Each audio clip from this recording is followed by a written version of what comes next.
Hello, ladies and gentlemen, and welcome back to the Weekly Geek. This is your edition for December 9th, whatever. I'm the Mountless Travis now. I'm joined by... I am just Kirkland Patzer. Just Kirk, yeah. Man, what a little, I don't know, kerfuffle it's been to get to this point. If you're wondering why I'm coming in hot or coming in annoyed, on it, I talked about, hey, this mic might sound a little bit different on Trash Story. Might sound a little bit different because I got to use this stupid cord right here because the other cord that I use that has the better audio, that sits on my mount stand. But the mount, I'm missing a piece. Don't know where it is. Have no idea what happened to it. Don't even remember putting it down anywhere. And then Taylor, which he did say, oh, this might not be the exact one. But I'm going to say when we were talking about this, shared the link very quickly. And I just, because he's like, oh, I know nothing, blah, blah, blah. So I didn't know he would just blindly throw out anything. I thought he kind of had an idea. Maybe he'd looked into this before and like, That's kind of wild. Just throw up a random link. Be like, pick something like this. Well, I thought that link meant that he had some knowledge on the situation. I'll say, granted, yes, I should have looked into it more, so I get it today. It's just like it's a fucking screw that doesn't fit at all. It's a screw that's in the mic. It's this right here for people, the audio. You see this gold one right there? That's what I got again. So I got 3 of those. So I'm set if those ever break. I'm set if I ever need one of those. But the problem is I don't need that right now. I need something that hooks to my mouth sound now. And because then he gives me this music story. He's like, oh, we'll go here. We'll just call him. It's like, I don't even know what I'm fucking looking for. We don't even know the exact size of this thing because it just came with the stand. So like, I sent you a part. Come on now. Yeah, you think that's the exact one though? Oh yeah, I'm sure it'll work. Yeah, I'll give you a Taylor guarantee on that one. Yeah, sure it will work. And like, I don't even know. I was trying to find that one on Amazon. Okay, I think I found it. Yeah, so only 4 stock and left Amazon. It's a, what is it? Mic stand. You think he's gonna understand this? Mic stand adapter. You know, oh, yeah. Threads, female to, you know, what? Just show the photo to the gentleman, or I guess you're not going in there. If I were to phone him, you know. If you're to phone him, just read it out. Yeah, I guess so. It's his job. He's an expert. He gets paid to do that. No, I'll get the fucking kid who's just got a job there for stoner Christmas who has no holiday. idea what the fuck you're talking about. We don't sell any adapters and stuff. So it's just like a question of, do I order tonight? And even then, the earliest it could, what is the earliest right now? It just says arrives 13 days before Christmas. When is that? What's 13 days before Christmas? Why do they have to give you a riddle? Why don't they just give you a fucking date? I know, right? I don't know how to bring up my calendar. Just says a free delivery Friday, December 12th. But again, after Friday, I'm done podcasting. We got Wednesday. We got Thursday. That's it, eh? You're done? Well, no, just for the week. So it's like I get them at the end, but we got some important casts. So I guess I'll try. But yeah, so I apologize. So if anyone's listening live and Kirkland sounds a little bit quieter or vice versa, let us know because we can adjust. Because this cord only lets it go so high, which is weird because it's like a better audio cord. But I don't know. That's my fucking luck I got today. So how you doing, Kirkland? I'm doing pretty good. I just really realized today that I only have next week and then I'm off for the break, which is kind of crazy. I feel like Christmas is coming fast and it's even faster now. Yeah, exactly. So after week 4 there, I'm going to be off for 2 weeks and then probably forget everything I've been learning and then we'll go from there. But no, I'm doing pretty good. School's going good. I got my new PC. This is my first cast on the new PC, so this is kind of a big... I'm at a different angle right now, so it's a little bit throwing me off. Sitting down again? What's that? I said sitting down again. Yeah, I was feeling a little tired today, so I decided to sit. But I definitely will be trying some more standing casts. Because, I don't know, I was surprised last time I had the stamina to last as long as I did. I thought I was going to make 1 hour. I made it 2. It was a long cast, me and Taylor did, but... fun time, nonetheless. But, yeah, it's going pretty good. My Vikings finally won a game, which was kind of surprising. They beat up a very beat-up team that's on like a 9-game losing streak, but we'll take it. So, yeah, thumbs up all around. And a team that's like half dead, you know, they've lost their top running back. They're even more dead after playing my team, so there you go. Yeah, they lost their tight end. Yeah, that was brutal. But, you know, my team, King of the North right now, you know, top King of the North. We're just one Seattle loss away from being top of the NFC, which would be pretty nice. It's okay. I still don't have faith. I did say, for people, this is football talk if people don't know, I did say I kind of gave up on Josh Allen. I am starting to restore the faith a little bit and think it's possible. He's cooking.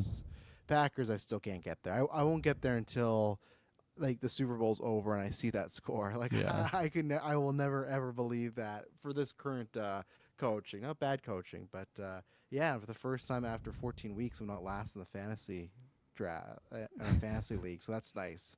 Finally, after the worst luck of all time, which we will talk about people in the draft, we will try to set up. I know we got our last after 9 regular in a couple weeks. I'll try to set up one, but it might not happen just because it's very busy for all of us. So we're gonna try. If not, it'll be in January. Luckily, January doesn't have too much stuff going on. So I apologize. We want to try and do it in December, but it's just been crazy. And yeah, we could have a crazy week. Dylan did a Soul side quest. We did episode 7, me and Dylan. I did Travis Told You About the Paramount stuff, trying to do a hostile bid.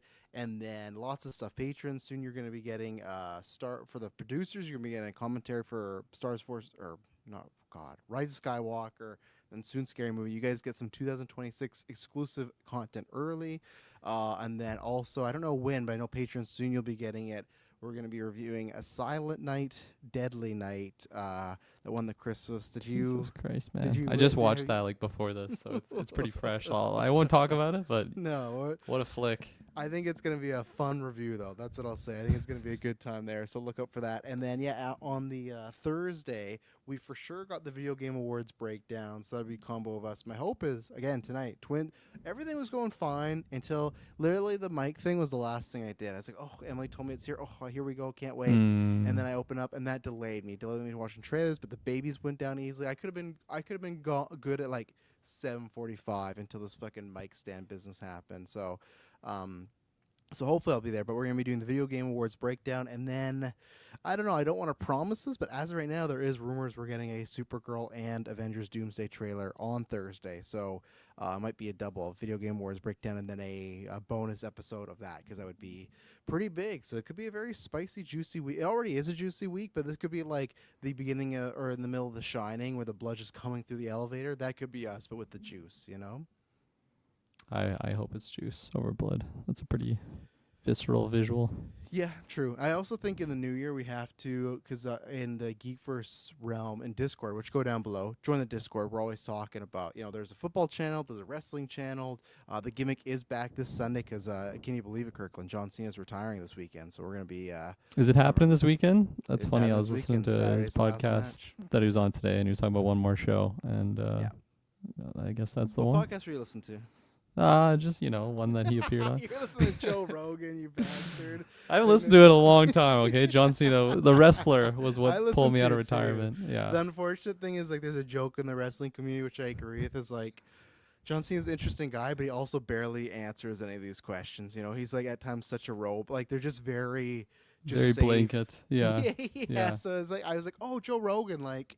I'm sure he'll get some stuff out of him. But then the problem with the only thing I found with Rogan, which he had, God, who's that guy on? The comedian Tony Hinchcliffe. Yeah, I think so. And that's a guy, like, obviously, like, him and I politically aren't really aligned. But, like, there's lots of comedians that aren't politically aligned that I find are funny.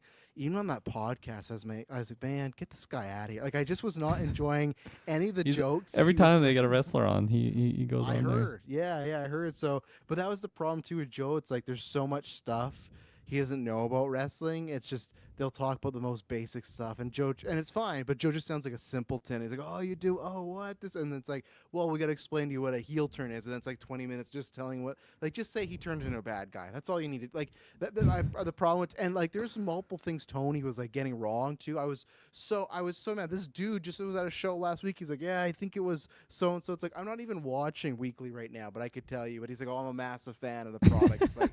Whatever. It just don't say that. Just say like, oh, I like wrestling, but he's like, I'm a master of the heels, and he starts listing stuff off. It's like, no, man, like I don't know what's going on there, but no, I listen to it too. No, before we get into news, like Joe Rogan, I think, is a great interviewer. He just has some like, I don't know, some interesting takes that are a little iffy, especially the past couple years. But as an interviewer, he can be the best easily any given day, Yeah, absolutely. I used to listen to his show all the time, and then now it's pretty much just like if a name pops up that I'm interested in, I'll click it Yeah. there. But I'm only like a quarter in, and it's just fascinating hearing him talk about like his relationship with like painkillers and stuff, which is like Oh, the yeah. complete opposite to Perk Angle, and just hearing yeah. like his wild I had 30 stories. doctors prescribe me 10 Percocets a day.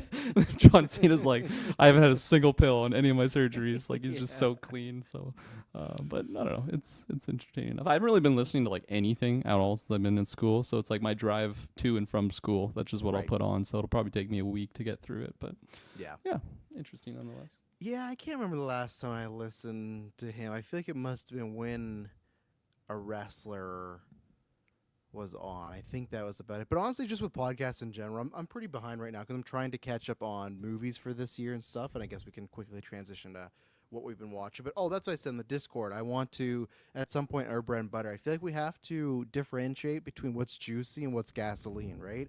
Because as juicy was becoming our thing, but then after the what's it? Top Secret Retro, which I appreciated. People were dropping the gasoline emojis unprompted. Juice, we got going. Gasoline was unprompted. So What the hell is this stuff? Gasoline. Shout out to For the people that legendary don't know. For the people that Chocolate don't know. Moose. Yeah, go check out our Top Secret. So I feel like we have to maybe on a bread or butter or originals decide what's juice and what's gasoline because they should be different, right? I like 'Cause that. So I've been trying to think like. Is news gasoline like some big news, but then It like can be. fun stuff juicy? Like that's what I mean. Like that's what we'd have to really get down the line. Too. In my But, mind, there's like a pretty clear, like if you showed me comparing two different things, I could just quickly be like, oh yeah, that's juice or that's gasoline. But like it's harder Yeah. to just describe what the difference Right. would be. So that'd be a fun conversation. it's a feeling. Maybe that's it. It's Yeah. just a feeling, but we'll see. So yeah, lots of stuff on the feeds in the next couple weeks. We got Avatar next week. Kirkland and Taylor got that. Me and Dylan got Fallout. And then, yeah, there's just a bunch of stuff. And even January, we're talking about a couple trailers today. It's like Scream's just around the corner. Bone Temple's just around the corner. It's going to be, Kirkland said a couple, I think it was 2022 or something like that, best year yet. But it could be. We got some big stuff No, that was brewing like next the year. 2019 Endgame year, I think is when I dropped it. I Because think it was it like was, actually our yeah. best year. Yeah, but At that time. 2022, at that time, 2022 still the GOAT year. But there was some stuff coming that I think 2027 could be prime. We got Starfighter, an Oh, yeah. Avengers movie, the Batman 2, Fuck and we're yeah. gonna be talking about Avengers movie in a second. But Kirkland, since last time, I know now you've done 3 newscasts between a Weekly Geek, a GV episode, and now this. Do you have anything to add on the what we've been watching section? We got news today about Avengers Doomsday. We'll talk about some rumors. We got some Venom rumors for the Venom boy over here. Hell yeah. We got some actually Aragorn and Lord of the Rings rumors. So I didn't even plan this. It just the past couple days just became very Kirkland centric. Then a couple of trailers. But before, as always, we get into the news. We talk about what we've been watching. Kirkland, you been watching anything? Yeah, I finally threw on some Christmas flicks, which has been Nice. nice. So a couple days ago, we put up the tree as well as threw on Home Alone 1, Home Alone 2. Home Alone 1 is like the staple. Watch it every year. But Home Alone 2 hasn't always been in the mix. But, at our top secret gift exchange, somebody got turtle doves in my house, which she wasn't super familiar with. So we had to throw on Home Alone 2 and get familiar with the turtle doves and the pigeon lady and all that stuff. Home Alone 2 is like fantastic. It's just so hard for me to like be sold on, and like I'm kind of countering myself by saying like everything's subjective. You can all go that route, but like Home Alone 1 is just so clearly the better movie to me than Home Alone 2. Fuck, Kirkland's Wi-Fi has been a big pain lately. I don't know what happened there. Like No, that's the whole pigeon lady thing is just so fucking like That's bad. why? What are we doing here? What But are we so doing? is the guy across the street. The Is fun it though?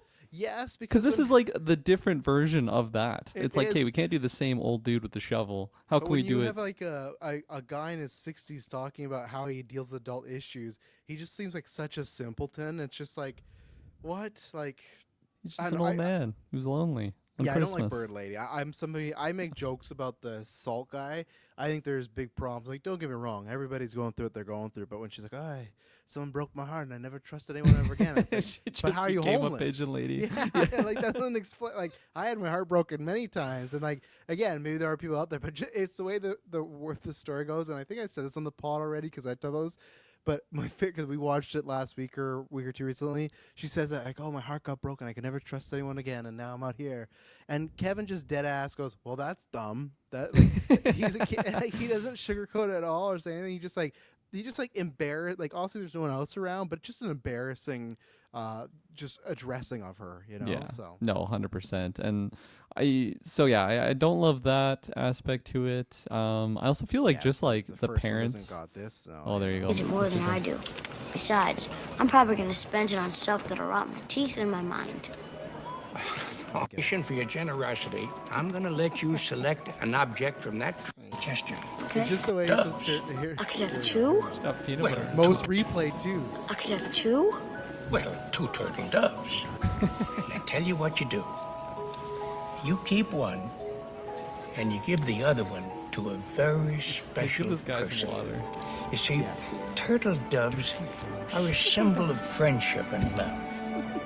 And you know what's funny in Home Alone 2, though? They do this beat where they make you think he's a ghost, but then he comes back at the end of the movie. It doesn't make sense.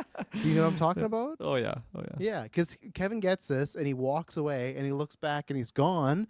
But then he sees a picture of Mr. Duncan. It's like, oh, fuck, that's the toy owner. What happened here? But at the end, Mr. Duncan's just speak with the police and whatever. So it's a weird moment. But yeah, there was just something about him saying turtle doves. And it was like, not my whole life, but it was one time just I was watching. I was like, what's going on? And he says it a lot of times. So Yeah. luckily, one year, Emily, for Christmas, people can see the tree back there, got me turtle doves. And Nice. they are my favorite ornament. So And I got turtle Yeah, doves he now, has 'em, or yeah. Shay does at least on our tree. give it to one and- of my friends. We'll be friends forever.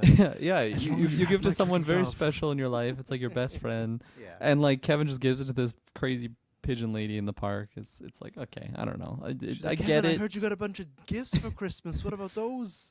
You know, because he It- comes up from all those presents from Duncan's Choice Test. Like, here you go. Here's just a cheap ornament and whatnot. But I will Yeah. say, I feel like I like the traps better. I think that's one thing I can Yeah, for sure say. The that's traps good evolution. into, like That's fair. top the other one. You know, But like they can't get better, or how do I rephrase that? They got to get better because of how good they are in the first. That's why it's just like the first is just a perfect blueprint for like what the formula of a Home Alone movie is. But then the second did the master build. And again, as we talked about in person, the first one does not have Tim Curry, which Tim Curry is. yep, that's fair. Everything. That's one thing that's on the first one. That whole tape recorder bit, and when he comes in there, he's like, "Get out of here, you little pervert!" That whole Tim Curry's face. My God, everything is fantastic. It is fantastic. I gotta put it below for that reason. Also, just like the parents are so fucking stupid. Like especially yeah. just their Worst attitude parents of like, ever. did we forget anything? Like, nope, got Kevin this time. Like, and it's just like, I don't know. I get it. They're rushed and everything, but just like my mind is so blown when they're just like rushing through this airport and like nobody checks on Kevin Especially at all, after even though last he year, literally, yeah,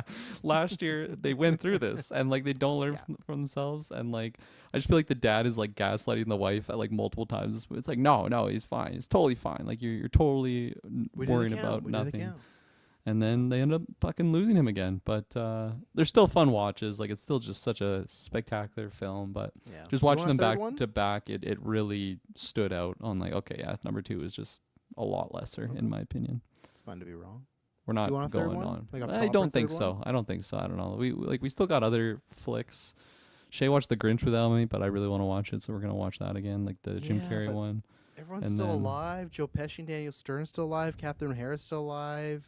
You know, Macaulay, he's making a comeback. Like, I feel like now's the time. I wouldn't pizza bet it, but I feel For another one? strongly within the next 3 years they're gonna do. Didn't we just talk something. about this?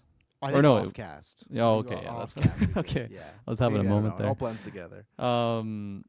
Yeah, I mean, because they just had like their 35th year anniversary, didn't they? Something like that. So wait for that 40. Perfect. Well, they're But getting like older, so I they're heard gonna be- like David Stern, that's his name, right? Daniel Stern. Daniel Stern. He's like a recluse now, I heard. He's like 68 or something, They get him retired off back. in the fucking Yellow Star wherever. I think you do a cameo, but you get new people. That would be fun. That we should do that another time. That maybe we'll talk about that on After 9. I'll remember that. I want to know who, because people. I say this to Emily all the time. Like people always worry about the kids, but I feel like they never worry about the actual robbers. Well, too. Like that was the problem with Home Alone 3. Mhm. It's like I'm not gonna say none of these actors were good, but they weren't up to snuff as far what Pesci and Stern were doing. I feel like we'd have to like who would be the two actors nowadays where I feel like you get a cameo of Sticky Bandits, they're in prison, but then new actors now. So start thinking of that up. I'm not. Yeah, I wonder who the good duo would be together. Yeah, you gotta get that there, and that's where I will. Unless you have anything else you've been watching. No, he's what are you on? Daniel Stern acted just like a year ago. 10 episodes in a TV series. Since then, he's been reclused. He's not doing anything. He's an upcoming project. Everything's peachy.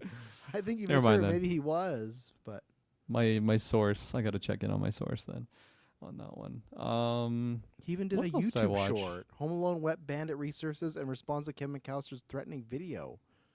Okay. The fuck is that? Okay. That's fine. Let's move on.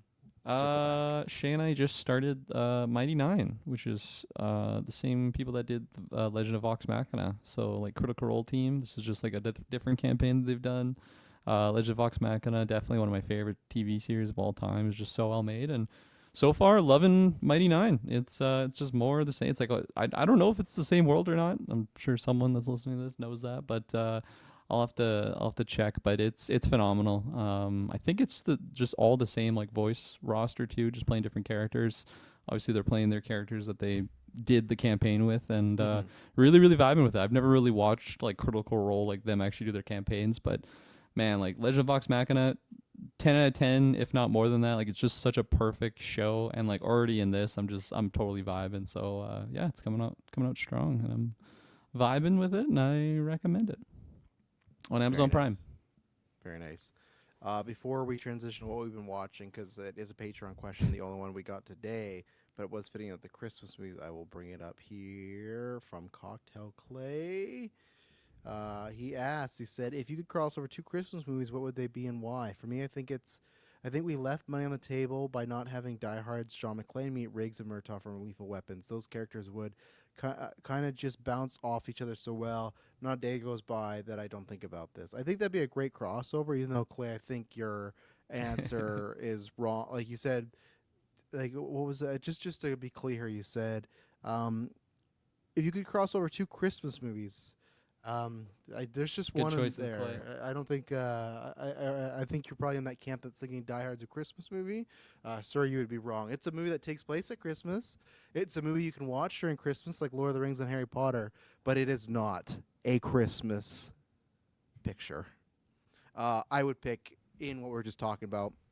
It's a tough time I had, but this one's obviously everyone loves Home Alone, so I'm going with Home Alone. But I'm also going with my personal favorite, a movie I don't care. I will give 10 out of 10 stars, even if I know it's a guilty pleasure. Jingle All the Way. If we could get peak 90s Macaulay Culkin with peak Arnold. Oh, man. Like, that's my way of, like, let's say there's some misunderstanding. Taking Sinbad in there? And, fuck, man. Sinbad? Imagine Sinbad going through all those traps. Oh, yeah.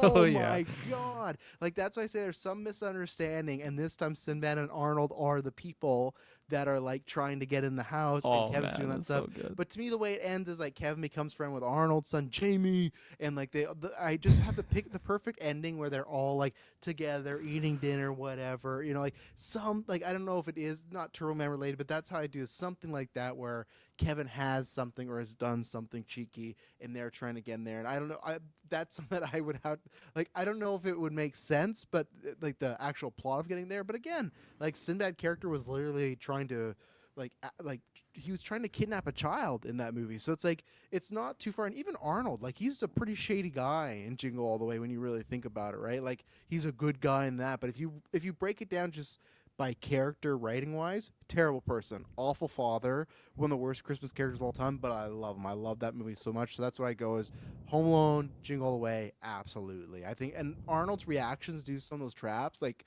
imagine him doing the Marv shaking one more skeleton, like, and the sound bites, Arnold's voice, like it'd be Christmas magic. It'd be fantastic. So Marv, Marv, stop. Yeah. I like your picks. Good picks there. Thank you. I mean, talking about what people deem to be Christmas or not, when it comes to certain movies, I'm gonna drop Eyes Wide Shut as one of my Christmas movies, and I'm gonna combo it with The Night Before. Imagine the Night Before guys coming across, maybe like Michael Shannon's Maybe Michael Shannon's running these parties or something. Like, who knows? Oh, but yeah. just having Tom Cruise coming across these three amigos, that could be some fun stuff there. It'd be interesting to see if you could get Nicole Kidman back. Like, could you imagine if we get an announcement ever Nicole Kidman and Tom Cruise doing a movie again together? That'd be massive. That'd be Michael huge, Shannon's just like railing her or something. yeah, they could be divorced and be off screen. That's funny because there was one time, I think he did an interview about it. I think it's in his book, but I think in an interview with Howard Stern, Seth Rogen talked about how like Tom Cruise was like kind of silently like trying to pitch them on Scientology. And I should try and find the clip, but he was doing it in like a really subtle way. It was like him and Judd Apatow, and he's like, "Oh yeah, that's cool. Yeah, you just don't really understand though." Like, and he just kind of kept coming back to it. And eventually, and they're like, "We're not really interested in this." Like, he kind of stopped. I should find the whole thing here because I don't want to. Let's see. Try. Okay. Yeah. Here we go. I got to bring this up because it's just the way. It's just what we don't know about Tom Cruise and the character he is. Oh man. Okay. Here we go. It's only like 2.5 minutes. He gets a call that Tom Cruise is now thinking he wants to do comedy. The real comedy is what happened when you went to see Tom Cruise. First of all, this is the movie. I love that you had to pee so bad that you peed into a Snapple bottle to meet with Tom Cruise. I stopped halfway up the driveway, kind of in the woods above Sunset Boulevard, and I peed in a Snapple bottle in my car. Absurd. Back down the drive to Rack. But he was that man is determined to make me look crazy because I'm costing the pharmaceutical industry so much money because he's against pharmaceuticals. And then, the wording goes, and it's like with Scientology. He said, if you let me just tell you what it was really about, if you let me just give me like 20 minutes to like really just tell you what it was about, you would say, no fucking way. No fucking way. I remember being like, I remember like the wording was, I was like, is that a good thing to be saying? Is that a bad thing to be saying? And I remember saying like, if you let me tell you about Jewish people, you would say, no fucking way, man. No fucking way.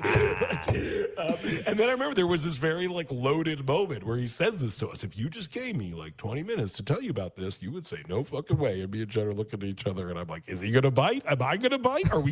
How can we come out of this? Are we strong enough to have him do this to us and not be converted? I don't know if I am. I'm generally a weak-willed, weak-minded person. That's basically the gist of it. So I just love just that, picturing Tom Cruise doing that to him too. You'll say no fucking way. We got to prepare for that, Kirk. When we ever get our script brought or something like that, we got to prepare for that meeting. And I'll hear him out. I would love to hear the pitch. I would actually I would hear the pitch. I want to, like, not saying I'm going to join, but I would love to see him in his full glory. Like, hey, 20 minutes. Let's see what this is all about. At the end, I would just. No! Yeah, or he'd be throwing you off that if you were, depending on how I respond to his pitch. Yeah. I would have been watching, so I guess I'm not trying to rub this in, so I hope you do get to see it. But Kirkland, Kill Bill on the big screen was I'm jealous. The whole Blue Leaves and Crazy 8/8s, like the whole movie was great. I've always loved Kill Bill, I'll say I've always really enjoyed To Kill Bill. I can't remember where I ranked it on the retros and the rankings. I think it was like at least. It's tough because we did the volumes and probably separate. Like one was 9, one was 8.5. But like to watch them together, there was an intermission. But man, this is now something that I think I would have to give. Watching it together, I'd have to give it a 10. Like all spliced and out. And man, it is well directed. But when you're seeing on the big screen, like I said, the Crazy Eights fight, my God, that was there was chills. My adrenaline was pumping. It was so crazy, and it was super loud to the point where I thought it was maybe a little too loud. I think the theater maybe could have went like a decibel down, but no, it was. I do appreciate the movie, but I really appreciate it, and that's the thing where it's like, okay, most times when you see a great movie on the big screen, it's even better. But oh my God, it was incredible. I was very happy because it was still that 4.5 hours. I was like, oh, that's a tough time, but I wasn't tired at all. It breezed right by. Yeah, like volume 2 or the second act or second half obviously is a bit slower, but no, it was phenomenal. It made me want to rewatch like everything Tarantino again. I know we not too long ago watched Pulp Fiction as Golden Geeks, but want to watch Django. So yeah, that was. If anyone hasn't seen it and you are a fan, or if you haven't seen Kill Bill, I would recommend going to watch that. Go ahead, Kirkland. I think I thought they were done after Thursday, but it looks like they have a couple showings on next Friday. And That's good. I'm off in the day, so I might go to the 2:15 showing. Yeah, because they didn't update it at that point. So I hope, and I think it did like relatively well for like a re-release this week. So is Friday actually up now? Because I was trying to wait to see. December 12th, 2:15. I think I'm going to this. Fuck yes, we did get okay. So when is? Because what I've been waiting for is this bad boy. Is they're doing the Grinch re-release. That's what I've been waiting for. What? I'm so used to you. I just thought you were going to show a big black object on your phone. No, I don't know what you're talking about. I don't have any black objects. Also, on my Silent phone. Night, Deadly Night in theaters. Is this a new? Well, that's the remake. We're gonna get into it on the retro. I'm That's so why out Maddie of put it the in. know when it comes. Yeah, to that that's why movie. Maddie put it in. But okay, cool. So yeah, Grinch. Yeah, no, definitely go see it. If you got time Friday, That's absolutely awesome. recommend. It was fantastic. I will say, because you might have heard about this, after the credits, there is that last chapter, Fortnite animated special he directed. Don't fucking bother. Don't do it. I didn't stay. It felt like brain rot. It's literally like set in like the Fortnite world. So it's like, I don't believe this is the lost chapter. Oh, it's an actual Fortnite. I thought you meant like It's describing a animation. Fortnite. Yeah, and it's okay. like some chapter about, some person going to the bride. Because at first I was like, okay, and it wasn't going well. I was sitting there. I was the Homelander gif. I was okay, this is not good. I got probably about 3 minutes into it. When I stood up and left was when they showed the pussy wagon. They showed the back of it, and it was a picture of a cat, and it said wagon. I was like, okay, I'm out. Because, like, there's no way, like, you can say Tarantino directed this, but it's like, really? Like, Tarantino would do that? And I get it, because it's playing in Fortnite, and that's for kids. But the second I saw it, it's like, okay, this is a neuter Tarantino, so you can if you want, but to me it was not. Even the 3 minutes I saw was not worth it. Like, I'm sure it's going to be online one day, but, yeah, absolutely recommend if people have any interest, definitely go see it. It was fantastic. Nothing is beats on the big screen there. Andrew Coatsworth says, "How are you guys doing tonight?" I think we're doing well. After Taylor messed up my mic stand by giving me the wrong piece to order, and then Kirkland laughed, but then he got his windbreaker eaten by his dog, so that's karma. Yeah. And then, you still have it on there though. That's like a condom that broke at the half, and you're still using it. Like, oh, it's good. I got a condom on, but like the looks like tip's it's working from exposed. the outside. Yeah, you never know. Oh, there you go. It's already online and premiered on Fortnite. There you go. Watch it there, Kirkland, and that's it. But, Do I need to though? No, don't. Yeah. Don't. I'm not gonna watch. It was not good. But yeah. So we got, and Taylor was laughing too at the whole mic business. So he has some bad karma coming around. He said he had a friend coming over tonight. Maybe, I don't know. Maybe he's gonna try to make the moves on him or Madison or some. Give me an awkward relationship. Who knows? What else have I been watching? I've been, let's see, I'm catching up on 2025 movies, so I'm still watching 6 Feet Under. I watched Oh, What Fun. That's that Michelle Pfeiffer Christmas movie. Oh on yeah, Prime. there's some names in there, isn't there? There's a lot of names. There's Dennis Leary. There's Dominic Sessa, who I'm a big fan of. There's Jason Schwartzman. There's Felicity Jones. There's Chloe Grace Moretz. Right. Yeah. And there's somebody else. And obviously, White Gold Michelle Pfeiffer. It's if you like those people, I think it's like worth a watch. But I also don't think you have to like run down the streets and bang on the door. You don't got to become Arnold in Jungle or not Jungle Man and Jingle All the Way, because it's all right. It was a fine enough time. It's one of these things where I feel that happens a lot with streaming, where it feels like a VH, like in the 2000s, a straight to DVD movie, but now we have like great actors doing these, right? So it makes them better, but they're still just kind of, I don't know, they kind of go back for if it's going to be like a regular comedy or kind of over the top. Some really bad CGI snow and ice breaths. They got that going on. I watched Die My Love today with Jennifer Lawrence and Robert Pattinson. That was really good, really trippy. I'd say like maybe not the best December movie. It's all about depression and getting through your shit and everything like that. Jennifer Lawrence is phenomenal. I gave it like a 4 out of 5 on Letterboxd. Jennifer Lawrence is phenomenal. I won't say it's her best role, but I'd say it's like a top 5-er. Like, she was great in it. Pattinson's great too, but he's a very like not little amount of screen time, but just in comparison to her, it's definitely her story. And because the story is he's the husband, but he's away on work a lot, right? So he's just like, and when he's there, he's great. And Sissy Spacek is great. So no, it's very not very trippy, but trippy at times. There's a few like, hey, what's real, what isn't, what's happening. But I think it's a really good journey on depression. It has not the, I'll say, just happiest of ending, not spoiling anything. There's multiple endings to the movie, but no, I think if you like Lynn Ramsey's work, I was a big fan of. I loved. We need to talk about Kevin back in the day, so I kind of watch whatever she does. So and Vigi some really good stuff, but yeah, Lawrence was really good and left me with kind of some thought provoking stuff going on. So I'd recommend that. And then what was I gonna say? Then I watched Jay Kelly. I'm not sure if you heard about this. No? Okay. Jay Killian? Jay Kelly, the Adam Sandler, George Clooney Netflix movie. Never heard of it. Okay. It's George Clooney playing an aging movie star. It was good. I was talking about this with Sam Green on our Patreon because he gave it like a 2.5. He thought it was very pretentious. And I do understand that because with Noah Baumbach's work, like the last movie, I kind of felt that way. I can't remember. It's the one he did with Adam Driver and Greta Gerwig, but I kind of felt that way. But this one worked. The middle gets like a little iffy. There's maybe too many characters or maybe not enough fleshing out of the characters. But Adam Sandler's great in this. George Clooney's great. And I'll say, Kirkland, that it was sitting at a 4.5. But then the last 5 minutes happened, and I got to change this logo. I got the GV, I got the Travis Toy there. The last 5 minutes happened, and I was bawling like a baby when this happened. It was, man, it got to me good. Like, I don't want to say, I think I'll wait until my end of the year when I do my Travis Toy, when I rank all my movies I've seen.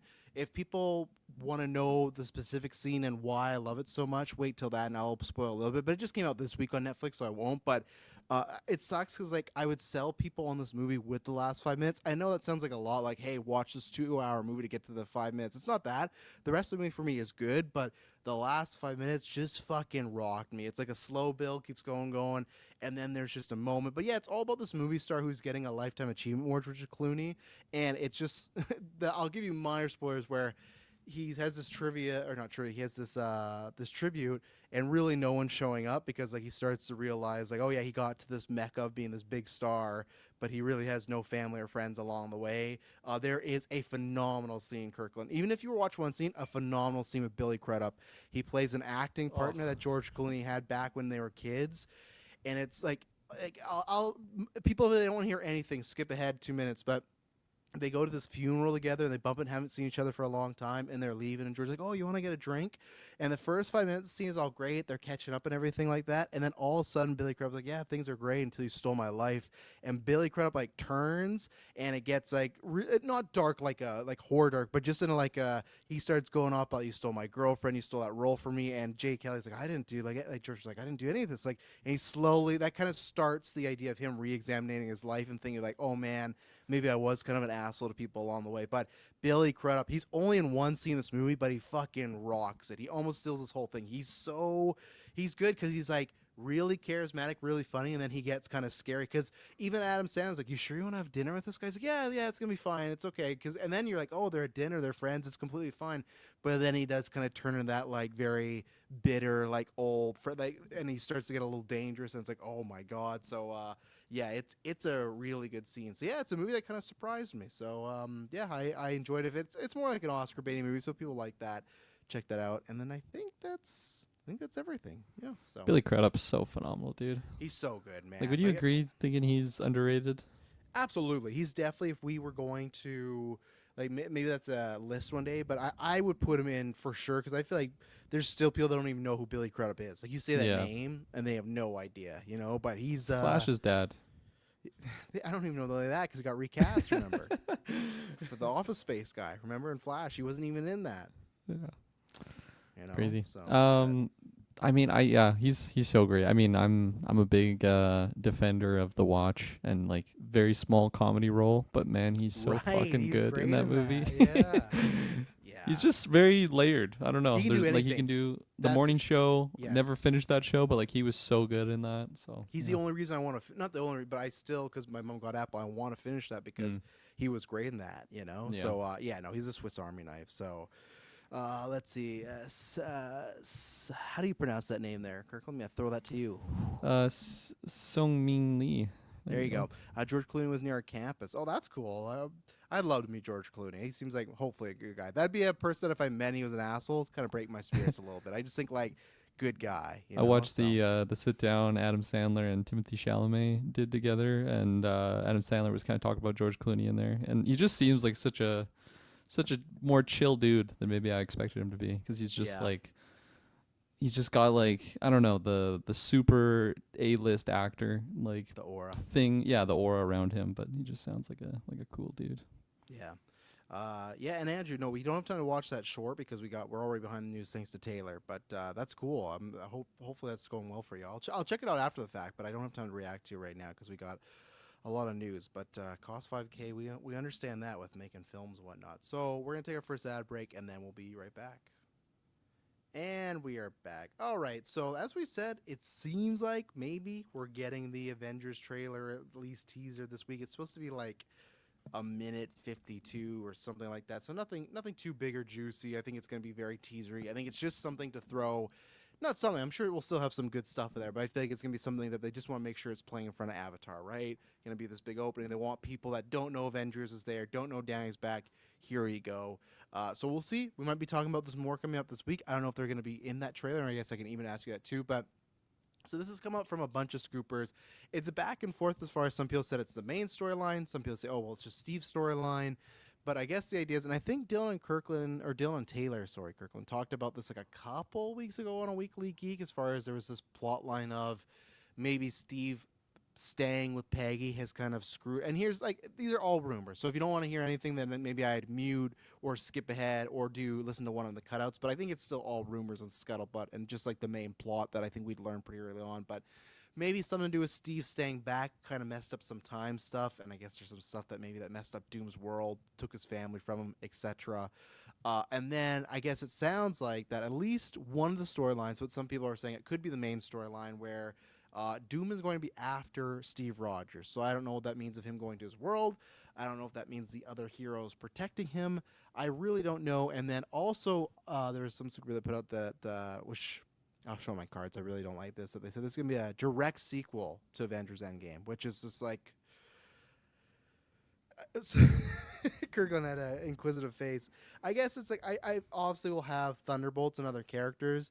I think they're just kind of saying almost for the GA, it's like you could have watched Endgame and watched this and you'll probably not miss much, which to me it's just, I won't say a slap in the face because that feels like a huge amount. Like, you know, this is just comic book movie stuff. I'm not that worried about it. But if it is just like a direct sequel to Endgame, that's disappointing. Where in the fact where you look at Endgame, something like Thor Dark World that only Taylor Field loved, they even mentioned that movie, right? Like, that's what I love about these finales. It can bring in all these movies, even the lesser ones. And this time around, it's like, I don't think they're talking about Secret Invasion. I don't think they're talking about Eternals. Now, granted, I think those are much worse than Dark World, so it's like, okay, I get that. But I feel like they're going to be doing this in a sense so people that did maybe skip out on some of these 4, 5, 6 things, which we've seen the numbers as it came out today. Fantastic Four was the lowest debut for any Marvel movie in the Disney Plus era, so that's not great numbers. So it shows even like just not the Disney Plus is free, but even just the hit the button there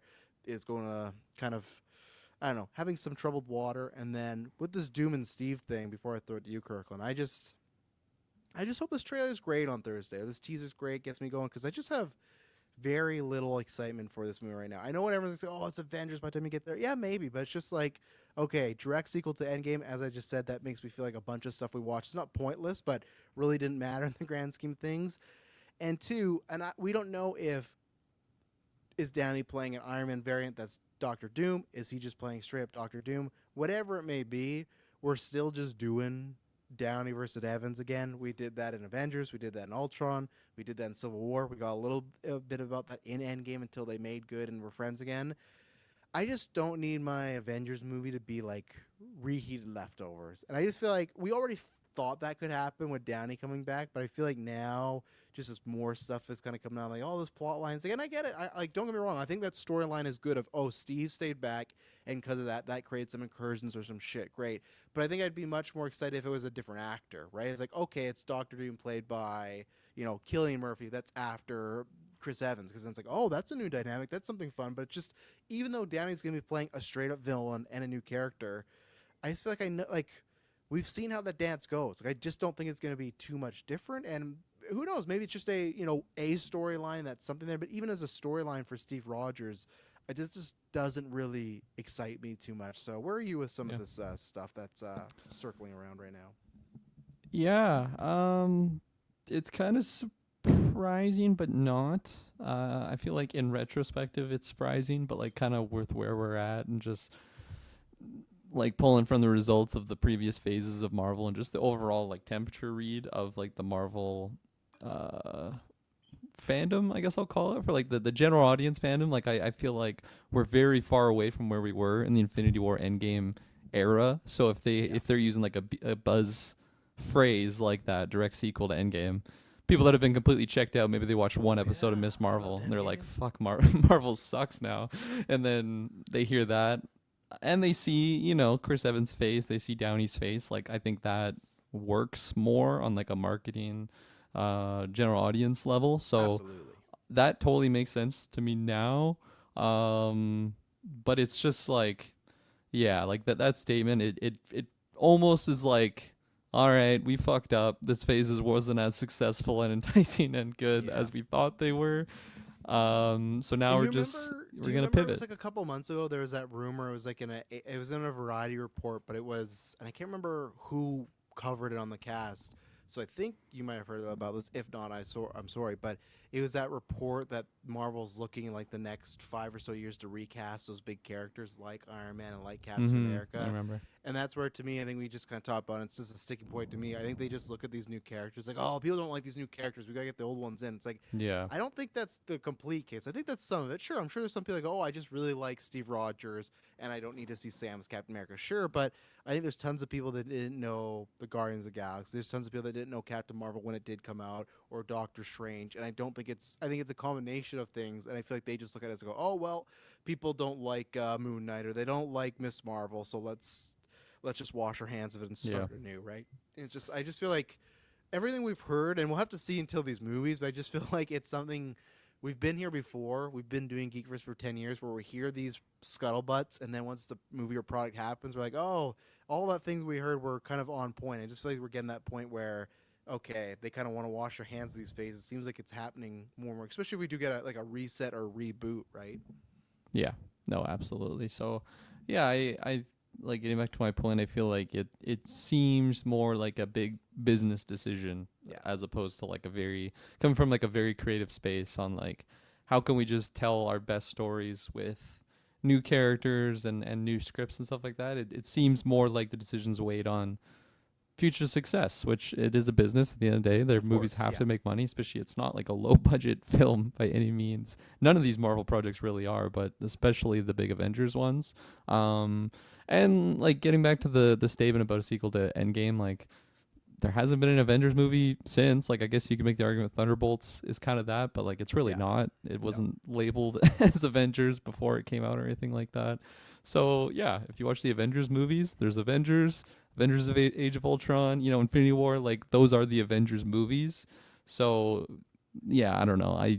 Statement is what it is. I think it's definitely just coming from a more marketing business decision.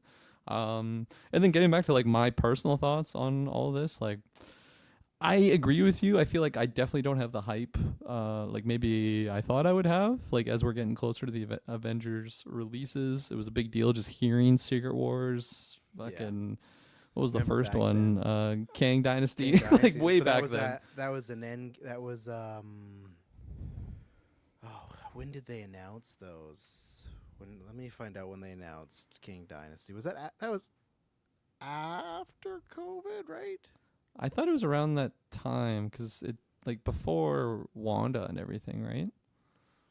Oh, I don't know. Let's see. So no, it was 2022. When it was announced. Best year yet.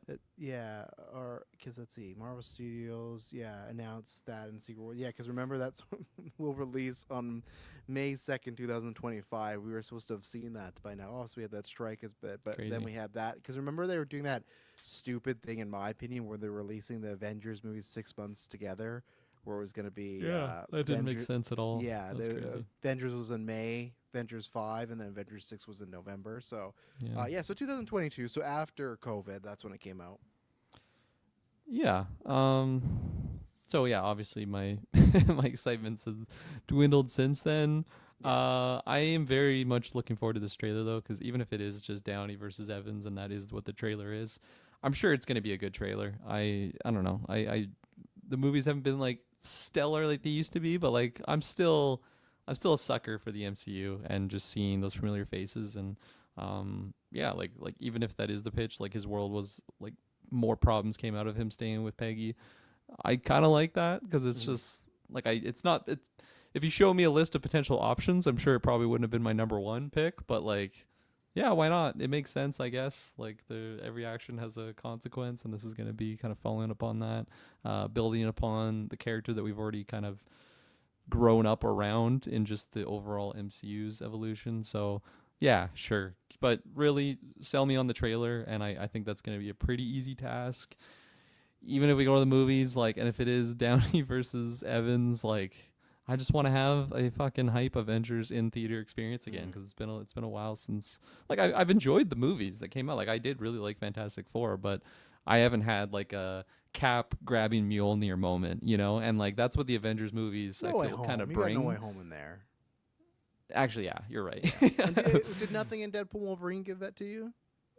I guess so. Yeah. Okay. You are getting me with some good examples couple, here. yeah. Maybe I'm just too focused on the big Avengers Yeah. moments for that. So okay, fair enough. You brought up So- some good points. So what do you do in a situation where, okay, let's say people come back, because to me it's like, okay, we don't trust our characters or actors. We're going to bring back Steve Rogers, who has not been in the MCU since 2019. We're not talking about Chris Evans as Johnny Storm. We're talking about that character. It's 2019, and then here he is back 7 years later. It's like, oh yeah, he's back in the adventure, and I don't know even if he's a main character as well, that feels like, to me, even worse. That feels like just coming off the bench, like, oh, you guys can't do it. And I'm sure Chris Evans is fine because, you know, he hasn't had the greatest luck with movies lately. But I guess my thing is, because I always thought I think we all thought Captain America or Steve Rogers would be in these movies, right? Especially at least Secret Wars. He's like, we're getting everybody back. And once Downey came back, I think we were all like, okay, it's only a matter of time. Especially Evans, I'm sure, even if he had anything where he goes, oh, you know, it was a great end. Once Downey's back, it's kind of like, well, he's coming back. You know, it's the same way as like when Hugh Jackman came back for Wolverine, Patrick Stewart came back or he came back for Multiverse Madness first, I guess, right? And then it's like, oh, well, he came back, I can come back. I guess my thing is, if everyone, you know, these people come back and they're playing their characters and there's this, you know, people love it and there's this big success and is it not like what we've talked about with Wolverine, the casting, where every time you bring back Hugh Jackman, it resets that refresh point, where if people come back, and I guess unless they see Steve Rogers' head ripped apart, are they going to, and maybe that's going to be it, but it's just like, I guess I'm two minds. If he survives, is the general audience just not like, oh, he's back, and I can't wait to see him back as Captain America? And then when they recast, it's like, oh, well, fuck this guy. Or if it's more Sam, it's like, fuck this guy. Or to me, if they do just kill Steve Rogers, I don't like that at all. I thought they gave them like a great ending to that character right there. I know people can go all about and talk about how life has its lows and highs and whatnot, but just in this world and what that character went through, he didn't have too many highs, Steve Rogers. So it was nice. And if people say, oh, well, that's time messes with you, or you mess with time, messes back, they're the writers. They can do whatever they want. Steve can always have a happy ending. They can have some fucking magic mumbo jumbo. But like, what do you think if he comes back and the GA's excited he's come back, but then it's like, oh, what does he just pimp off again till the next Avengers, like in 10 years after Secret Wars, when they're like, oh, well, we need more people off the bench, and it's like, well, let's get you back in here, Evans. Or who knows, maybe it's gonna be like the fucking Jackman thing, where Jackman came back and he's just back. Maybe Evans will just come back full time. I don't know, you know. That could very much happen. I think it would be a mistake to just pick up the pieces where we left off. Like this wouldn't be old Steve, would it? That'd be great. Just old Grandpa Steve Downey that doesn't really do much. Yeah. Well, that they'll have to kind of answer what happened with the Yeah. old Steve there, but I don't think so. I think it'll still be somewhat prime Chris Evans. Yeah. So I think it would be a mistake to not have him changed in some way, shape, or form. Like even Hugh Jackman, he comes back as Logan, but like it's a very different Logan than what we've seen. Like it's even explained that's a different variant than what we've known. And like he's playing the same role. Well, not. He's playing a different a variant, I guess, of his own character that he's played. And he's such a great actor, you could tell that he is different than what his previous Logan has been. I would want something very similar to Steve, where he's done some stuff maybe Sounded weird the way I said that, but he's just done gone some through stuff, stuff. man. It's not like it's just pause where we saw him last as Cap, and then now we hit play and he's in the exact same spot. Like years have happened. He hasn't been doing this for a while. Like whatever it might be, I don't want it to just be like he's been on vacation for a couple weeks and he's back. Like I do want it to feel like it is a permanent change, almost like how different Thor was in Endgame. Like obviously that was a very depressed version of the character. He wasn't taking care of himself or anything, and just very, very sad. I'm not saying I need to have that, Steve, but like I want to see a different version other than just, oh yeah, we had no idea, so we brought Chris Evans back and he's just donning the role of Cap again, because then it just really brings down the big moments from when he sent off. You could also make the argument that it's like, well, then why are they bringing him back at all? Because that also takes away from that stuff. I don't know. It's a fair argument, tricky. but it is tricky. And in terms of like the general audience and stuff, if they bring Chris Evans back, I don't think anyone really cares. Like for like obviously people will care, but like for the vast majority of the general audience, oh yeah, Chris Evans, Captain America, I like him, and they're just gonna go see that movie. Like they haven't been watching all these other movies, so like if this is just advertised as a sequel to Endgame, like I think that works for a general audience, and they're not really going to be too bothered about the logistics and specifics of Captain back. I think it doesn't matter to them to get them into the door, but I think it matters to them once they leave that door. Because I think if you're like, oh, I want to see Chris Evans back, that's great, and then if it sucks, then that's the problem, right? Is imagine when we left No Way Home, we were all like, oh, we could see more of these characters, right? If it would have sucked, it would be like, oh, you know what? Maybe they shouldn't have done this, right? And that's the thing where, patron producers, soon you'll get this, but we talked about this in full, and how what I've said multiple times, and I still stand by this, and God, I hope I'm wrong. I pray everything. I don't pray. I have, so I'm just being over dramatic here, but everything in my body, comic book loving soul, hopes that this is not a Rise of Skywalker situation, which I feel like is what's going to happen. I feel like we're going to get some great moments. We're going to get some great Don't scenes. say that. We're going to get some Adam Driver, Harrison Ford, hey kid moments. But when it's all said and done, I feel like we're going to be sitting there being like, huh, like that's what they did, right? Now, granted, though, if they do kind of hit the reboot button, that's where it still kind of works, is because I still think people will walk out with a bad taste in their mouth, but it's like, oh, a new universe, like, well, they can kind of start over, and maybe, there was some mess from phase 4 to 6, but we'll start anew, and hopefully the X-Men and all this new stuff will kind of bring people back, right? But I still feel like everything we talk about, I just have to see all these pieces, because obviously all we're talking about is the castings we've had, our own theories and speculation, right? Or rumors, right? So that's a big combo and blender of a bunch of messes. But at the same time, we talked about how things were messy for Rise of Skywalker and ended up being messy. And we don't know. We haven't had a movie since then, so we don't know how that's going to rectify when it comes to Mandalorian and Grogu. I just don't know. It's just very interesting. Superbad Mike says, we spent 5 years building to Sam to accepting he can hold the Cap mantle, and now we're just bringing back the old one. Oh, absolutely. And I think they're going to take that away from him, or they'll do the whole, like, the world needs 2 Captain Americas, like that type of bullshit. Like,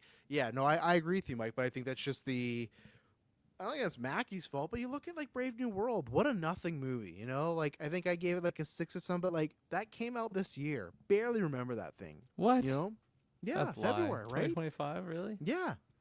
We're like you said, for me, that was bad news about F4, but I really liked F4. And obviously that is newer, but I still can remember multiple set pieces and moments. Thunderbolts I can as well. And Captain America, his first movie as Captain America, it's a lame sequel to Incredible Hulk, and that shouldn't have been the case. And also we talked about that was in an era where they're pushing a lot of content, but they still had a part in that, right? So what I was going to ask you, because just in case, like I said, it's looking more and more likely we're getting the trailer, just for a few things, do you think they show Steve Rogers in this trailer?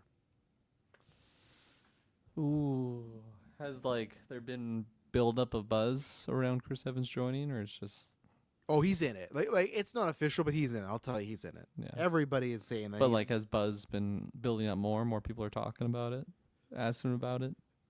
Asking lately? him? Yeah, he always just says, I know nothing about it. I'll say there's buzz. I won't say there's buzz for him being in this trailer, but there's buzz, and people know the hardcores know he's in this movie. The GA doesn't. Again, I don't even know the GA knows Robert Downey's back, Yeah, I mean, with that being said, I feel like no. Then I feel like the first trailer, like we got the "I am Victor" end credit, but I am Victor. beyond that, I haven't seen Downey, Yeah. with the trailer yet. So I think it would be saved for just him. Not that he would be the only one in the trailer, but just for like the return character. It's just nothing but past Iron Man clips, and then he takes off the mask as Doom. Get some Back in Black going or some other ACDC Yeah, song. Back in Green. They like re-record it.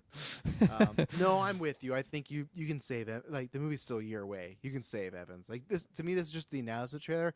Now, granted, like, but it's like you said, you got Downey, so it's there. But I guess if you want to drop the shoe, if you want to have something where it's Downey and something else, Evans would be that. If I were to ask you, because there's rumors about him in there, if I were to ask you, let's say one of them's in there, and it's either Chris Evans or Tobey Maguire, who do you think has a better chance of being in this trailer? Between So those that- two in this yeah. trailer, If it, let's say we had a scooper come to us and said like one of these two are for sure in it, what do you think would be more likely? I'm making up a scenario. Everybody, don't read into it. Yeah. Just saying, yeah. Because I'm just saying if they Man. wanted another big moment, right? Like, because Downey's a big moment, but if they wanted one more, like, hey, while you're watching Avatar, you're thinking Yeah. like, fuck, we just saw X, Y, and Z. I think it's pretty close. Like for me right now, thinking believability wise, percentage wise, I still think it's slightly leaning Chris Evans. Yeah, But I think so too. personal, I think I would give it like 51% Toby. 51%, Because that would be crazy hype because it is different than like what we've seen in the past. Like we've seen Downey and Evans face off together and on the big Avengers screen. Or I guess that wasn't Avengers, that was a Captain Right, America yeah, Downey and movie. just those two interacting at all would be pretty, Yeah. pretty. Oh man, crazy. like that Yeah. that would be everyone's talking about this trailer of just Downey and Tobey Absolutely. Maguire back. Like that is stuff that would get even like the general audience buzzing. So Yeah. For me, it's just a question of because I don't think he's gonna die in Doomsday, so maybe they want to do the secret one more time. I just feel like they didn't do it No Way Home, and if they don't reveal Maguire for this one, they gotta do one of these fucking movies where they reveal him and he's like part of the promotional material, right? Like, I feel like you they Sony and company they held back for No Way Home. They could have easily dropped that shoe at any time and got more people. Offset surprise happened, so I still think they're not gonna show Maguire because I've said this for a decade now, and I'm going to keep saying it. You put Hugh Jackman and Tobey Maguire on a poster together, that's $1 billion locked. Just $1 billion locked. Probably could be even $2 billion. So that's why I feel like you save Maguire here for another surprise, and then Secret Wars, you do a bunch of promotion of the old guard people. And maybe unless they don't get along, who knows? But everybody, like, you need to do fucking Maguire and Jackman doing interviews together, like on the press tour, like hit that nostalgia of that, you know. So I think you can save Maguire, and I think also too is if the reports are true of that they want it to be a direct sequel to Endgame, Steve is more applicable there, right? Where Toby is not. Toby's just like, oh, that's really cool. Where Steve is more, that is a bigger universe consequence, right? And it's a bigger consequence for people that have seen Endgame of like, oh, last time we saw him, he was with Peggy, right? So it's more of a, oh shit, what's happening there? So Toby's gonna be in less than 5 minutes of Doomsday. They ain't putting that in the trailer. I'll agree with you that he's on the trailer, but I don't. At least from what we've heard, I don't think it's gonna be less than 5. I'm thinking more 10 to 15 is what I'm thinking there, you know. So, but yeah, we'll see. I hope we get that trailer Thursday, and we can talk about it. It could be lots of fun, or maybe right away we're like, oh man. I don't know, but I think they're gonna. I have no issues. I think the marketing and the hype they will bring it. It's just gonna be the execution of when we sit down in about a year, Kirkland, from now, and we're talking about Avengers Doomsday and to see what happened with it. So who knows? Yeah. Speaking of that, I will. Or unless did you have anything else on that? nope, that's it. Okay. I just wanted to get your thoughts on this. So this is a C tier rumor, but I just wanted to bring it up because you know you are the Venom boy. So this rumor going around, if I can pull it up because Twitter fucking messages suck now. Let me go one more time. Holy shit. This fucking X Twitter just awful, Kirkland. Like the messages now, trying to look at them. Oh, right. So this is take this with a grain of salt. In post-Secret Wars, Sony will revisit their spin-off films and make more entries in the Venom franchise as well. Only this time, it'll be set in the actual MCU and be an actual MCU production. Tom Hardy will not be returning as well. In regards to the casting, Marvel Studios wants to cast someone within the same age as Tom Holland, and preferably an unknown like Tom Holland before his Spider-Man casting. So how do you feel about this? That, obviously we had that run of the Venoms, the Morbius, the Cravens, and then like I think it was like the week after Craven came out, like obviously Sony didn't announce it, but a bunch of scooper, like top tier scoopers, were like, yeah, it sounds like this is the it. Sony's pulling the shoot. You're gonna get your Spider-Verse films. Then after that, they're figuring out. Obviously, too, don't forget, Kirkland, we got Spider Noir next year. That's happening. That's crazy. As was on the idea of them actually being in the MCU makes me think this is not true, which that's what I'll ask Kirk Lebatzer. But yeah, how would you feel about that? And same thing, yeah, if you think there's any validity to this. But as far as, okay, Sony wants to get back into it. They want to do their spinoffs, but this time they wanted to go from the MCU. So, kind of what they didn't do before. And if it's an MCU production, I don't know if that would just be in the universe or if it would be similar to Sony where they are working with Feige and company to help make the movie, and that's in there. And then also the casting, if they were to go with the same thing as Tom Holland, is kind of a lesser known person. Mm-hmm. Yeah, I think it's like S Bub's comment. Like it seems less likely if they're pitching they want to be in the MCU. Like it is a big locomotive going forward, which is the MCU. If you can catch a ride on it, like you're going to be doing pretty well. Although, I guess maybe not with the previous projects, not doing super well financially. But I just think that they would want to just stay in their own freak show realm because that's just what they've been doing. And when one freak show comes out, that just seems like they double down. They're like, well, we're just going to keep going with our projects, our spider flicks. So like believability, and like I guess on the other side too, like Marvel, like if I think they would be down to get Venom in there just because it is like the business side of it, like that is a moneymaker right there. Yeah. The Venom IP is just super successful. Like those movies are billion dollar movies, just because like popularity of the character. I don't think people are necessarily going to those movies for like the cinema. It's more so just fuck yeah, we're gonna get Venom biting people's heads off and just that character, just seeing that character on screen. So believability lower percentage out there, but if we are setting up the canvas of a Venom project, renewal, like new actor and whatnot, I would want them to do probably not Eddie Brock, like just because we just had that. Even if it is a different world, I would love to have like a Flash Thompson version. Well, maybe just what? Yeah, well, I guess we have a Flash Thompson. I was going to say, do you want it to be that Flash Thompson? Never mind then. I take that back. I kind of forgot about our Flash Thompson. No, never mind then. Yeah, I guess we just do a different Eddie because we haven't had an Eddie, right, in the MCU. No Eddie Brock yet. Yeah. Yeah. Okay. You could also just do a different character. It doesn't have to be necessarily Eddie Brock. But you do Harry Osborn. Yeah, I guess that's a version. You could do something with like. No, actually, they wouldn't go that route. I was gonna say like JJ's son, J. Jonah Jameson's son, but that just seems like too distant to kind of where we are established. Dylan, who would you want as Venom if you were in there? Eddie Thompson, or Eddie Brock, Thompson, Harry Osborn, Flash Thompson. Like, don't get me wrong, Tony Ravioli's a good actor, but I don't want that. Like, what was he's good at what he does, and what he does is not Venom. No, what he does is not Venom. I've never personally loved the Harry Osborn as Venom storyline. Give Eddie Thompson. We got Rick Strange. We got Eddie Thompson. Like, because I guess if you play it this way, right? Because obviously they left the symbiote there. If you play it this way, Secret Wars is coming out 2027. Let's say the earliest we get a Spider-Man 5 with Tom Holland. Fuck, Roy at that. But let's say the earliest we get is 2028, which I doubt, right? Because if Tom Holland is in Secret Wars, he's going to be filming. And I feel like now he's taking a bit more breaks and being a bit more picky with projects, which he should. But let's say it's 2028. When did Venom come out? That came out last year, right? I think the last Venom, the last chance. That sounds right. Fuck, it was probably this year or something.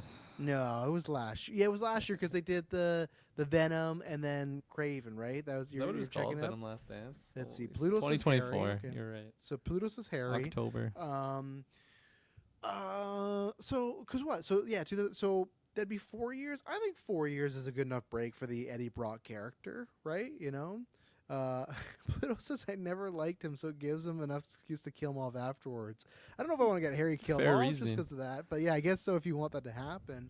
And then let's see here. Mike says Vulturekin finally returned to his world and finally Morbius from the Morbius world. Yeah, I wonder where Michael Keaton is up to. They could just ignore that entire subplot of someone do a Spider-Man. I don't know. Yeah. Yeah, I hope it's Eddie Brock, and I hope they just go the route of like what said there as far as you go in unknown, you find the role. I think you can. We've never gone the the true proper. It's like the Dark Phoenix thing, right? We've gone a couple adaptations of it, but it's just never right. Also, we got Spider-Man 3, which in retrospect now is nowhere near as bad as the comic films we've got since then. But still not like a great adaptation of the Venom character.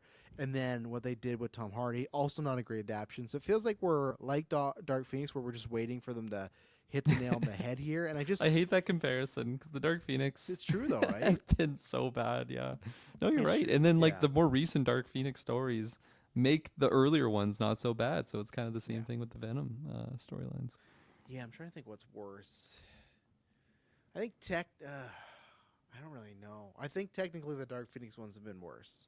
It probably is. It's just been so distant, distant from when I've seen those. So the Venom scars are a lot like closer, more recent for me. The wounds don't feel scabbed over and healed yet. Whereas like Dark Phoenix, it's like a little scar on my skin now. I don't really think about it, but like the Venom, that scab is still there, and it's starting to flake over.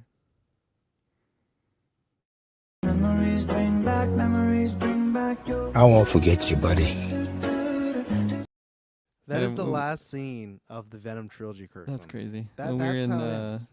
I don't even know where I was recently, at the mall or something. That song came on, and I had like an out of body experience because I'm like, where do I know this song from? And then I'm like, oh right. Looking over my shoulder, I just see Tom Hardy there. Don't forget you, buddy. Let's see. Venom doesn't live up to the potential. Dark Phoenix is a tragedy every time. That's fair. Yeah, no, I think you're right, Pluto. Like, I think Venom, even Spider-Man 3, I'd say, okay, there's at least he's like a villain and he's fighting Spider-Man, right? Where Dark Phoenix, I think is a lot to be desired there. So I think that's worse. But yeah, I would be down for this. I think there's a possibility of this being true. I know that, like Espo said, like, because he thinks it's in the MCU, that makes it not true. But I just feel like Sony might go, well, you know what, we don't know what to fucking do with these live action things. Which, even though, like, the answer's right there, like, as it's always been. Either it's Phil Lord and Chris Miller, or just like don't get the 50 Shades of Grey writer and director. I'm not saying those people can't be talented. I'm just saying if they want to take it very seriously and have some acclaim, then spend some money on getting somebody that's like of actual note directing or writing wise, and make like a go of it. Not just okay, whatever. Same thing with Morbius and same thing with Craven, right? To me, it's. Other than the first Venom, which I feel like they were trying a bit, it's never felt like that since then. It's very rinse and repeat. So it's just like, you could do this. You could. It's the same way as the dumb shit as like Inspire Noir, the Nick Cage show, where he's playing Ben Reilly instead of Peter Parker. Why? Like, why does it matter? Like, oh, well, Tom Holland's named Peter Parker, so we can't do that. So it's like very odd stuff. So I do think there's part of them that have given up, and they're like, hey, let's just partner with the MCU. That's what people want them to do.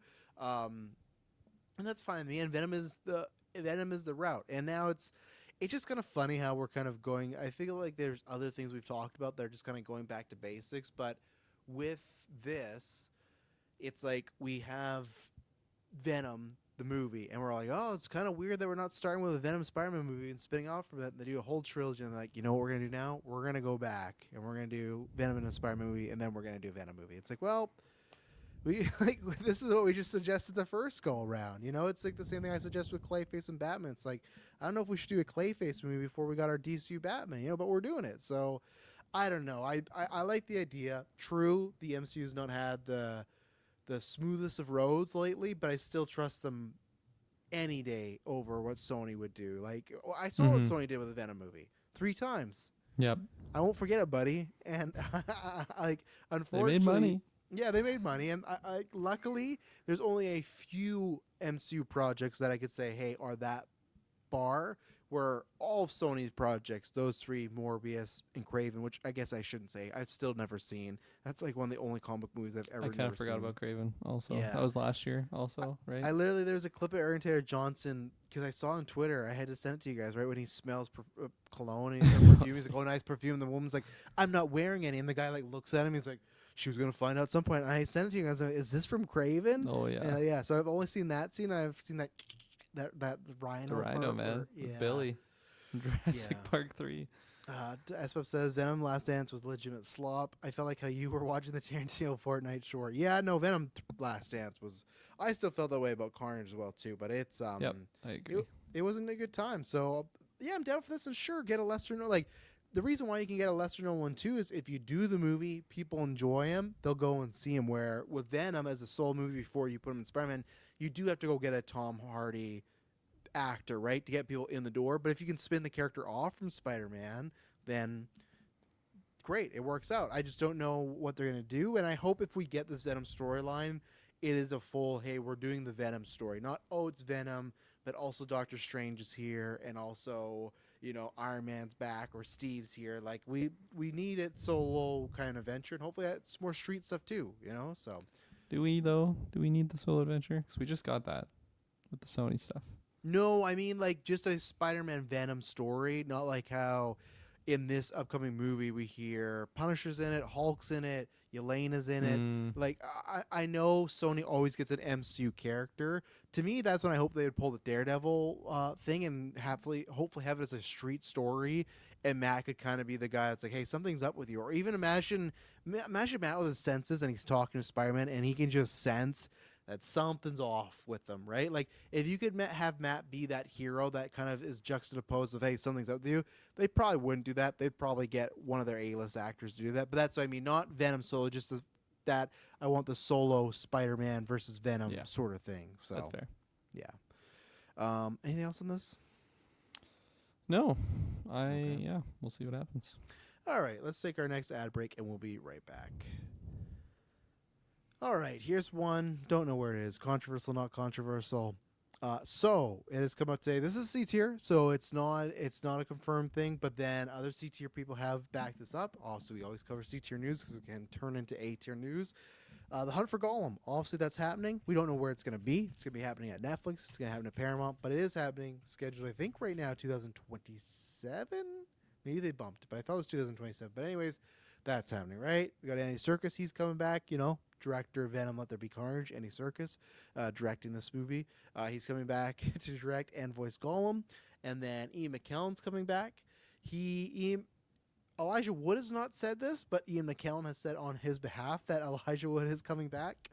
And just recently, like I think a couple months ago, they asked Viggo Morrison about this, and he was very open, like, yeah, I could come back, and I love that character, and it sounds like now that he might not be coming back. This report didn't specify if it was his choice or the studios, whether it be money or timing, but it sounded like that was something they were thinking about, but now it looks like they are recasting this character. Obviously, Viggo is much older than he was when Hunt for Gollum would be started. Obviously, he's not like the Aragorn character has slow aging. Viggo has aged. They also said that they don't know if they could do like a Hobbit situation where, Kirkland, I know you haven't seen this, but they brought Ian Holm back as kind of like a narrator at times. So you got to see Ian Holm, original Bilbo, and then you got to see Martin Freeman as Bilbo. So they did say that could be something on the table, or maybe you see older Aragorn speaking of the story or speaking of something, and then you get a younger actor. But yeah, how do you feel about this as far as Aragorn might be getting recast for the story? Yeah, I am totally fine if we go this route of changing up the actor. I don't know. I don't have like hype's not the right word. I feel like I don't have like a lot of You don't have hype. Yeah, I guess I don't have hype. Or like I want to say like expectations lower, but like I don't want to just sound like it's going to be like, oh, it's just going to be garbage when it comes out. Like I also don't want to be just pessimistic about it, but I feel like I'm a little bit distant with this specific project. It was kind of fun just speculating about like, you know, the returning faces. whether it was Vigo. Were we talking about Ian in here also? Well, Ian's supposed to be back, and it sounds like Yeah. Elijah's back, and obviously Andy's back. Yeah, so just like that idea was kind of fun, but like I feel this project just seems so far away that like the more we go on without like concrete updates on like what's going on with this project makes me think that we're like, well, Vigo's the first one to disappear from the project. Ian's probably next. Like, will Frodo stick around this whole time? I think Ian they got. Yeah, so I don't know. It just, for whatever reason, I have those thoughts in my head when I think about this project. And then when I saw the article, I was like, okay, yeah, I think I'm okay with that. I think it's a young, or what's the better way to say it? It's, yeah, I'll say that. Like the younger Vigo in the movies, I feel He's like for running where we are around, now, it would breaking toes. seem, yeah, pretty jarring to have, I don't know, a de-aged Vigo or something in these scenes. If he's the protagonist or the main person that we're following, it might be too much. I'm totally okay with just a recast and give a younger actor a shot and let him show us what he's got, whether it's gasoline or juice. We'll decide that at a later point. But yeah, I'm totally okay if this is the route that we're going. But it doesn't really change hype. It doesn't take away from it. Doesn't really add to it or anything right now. Okay, yeah, I'll agree with you there. I think that's the only thing I can agree with you there. That it's not changing my hype because I'm already low on this. I've said this before where we went through the Hobbits. I know Peter Jackson's there and helping and producing this time. But like I said, Andy as a director doesn't make me that exciting. And I just feel there's a lot of iffiness that can happen in between the Hobbit and Lord of the Rings. That's when the story's set, right? I don't know. And even though we joked about this, we're on a Patreon exclusive episode. We pitched like our 5 Lord of the Rings movie. We pitched a Gollum movie, but it was a little bit different. I think that I guess I need to know the size of the role. If it's a smaller role, then I don't think it's as bad. If it is a supporting role, even, I think we're up for some trouble. I'm not gonna say trouble. I just think it's gonna be weird if. You were saying, like, oh, if we lose other people, but what if we don't? What if it is Ian McKellen and Elijah and all this stuff?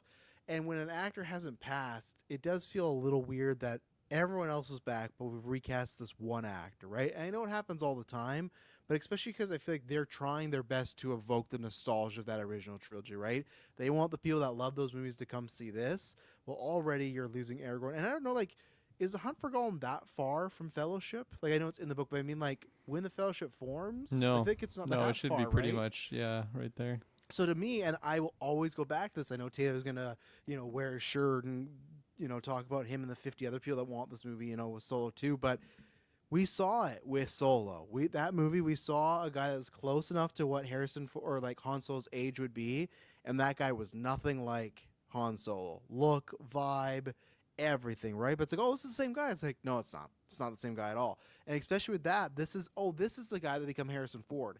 It'd be different if, hey, we've rebooted Star Wars and this is our new Han Solo. You go, hey, this isn't like Harrison Ford, but he kind of has like a bit of a different take on it, right?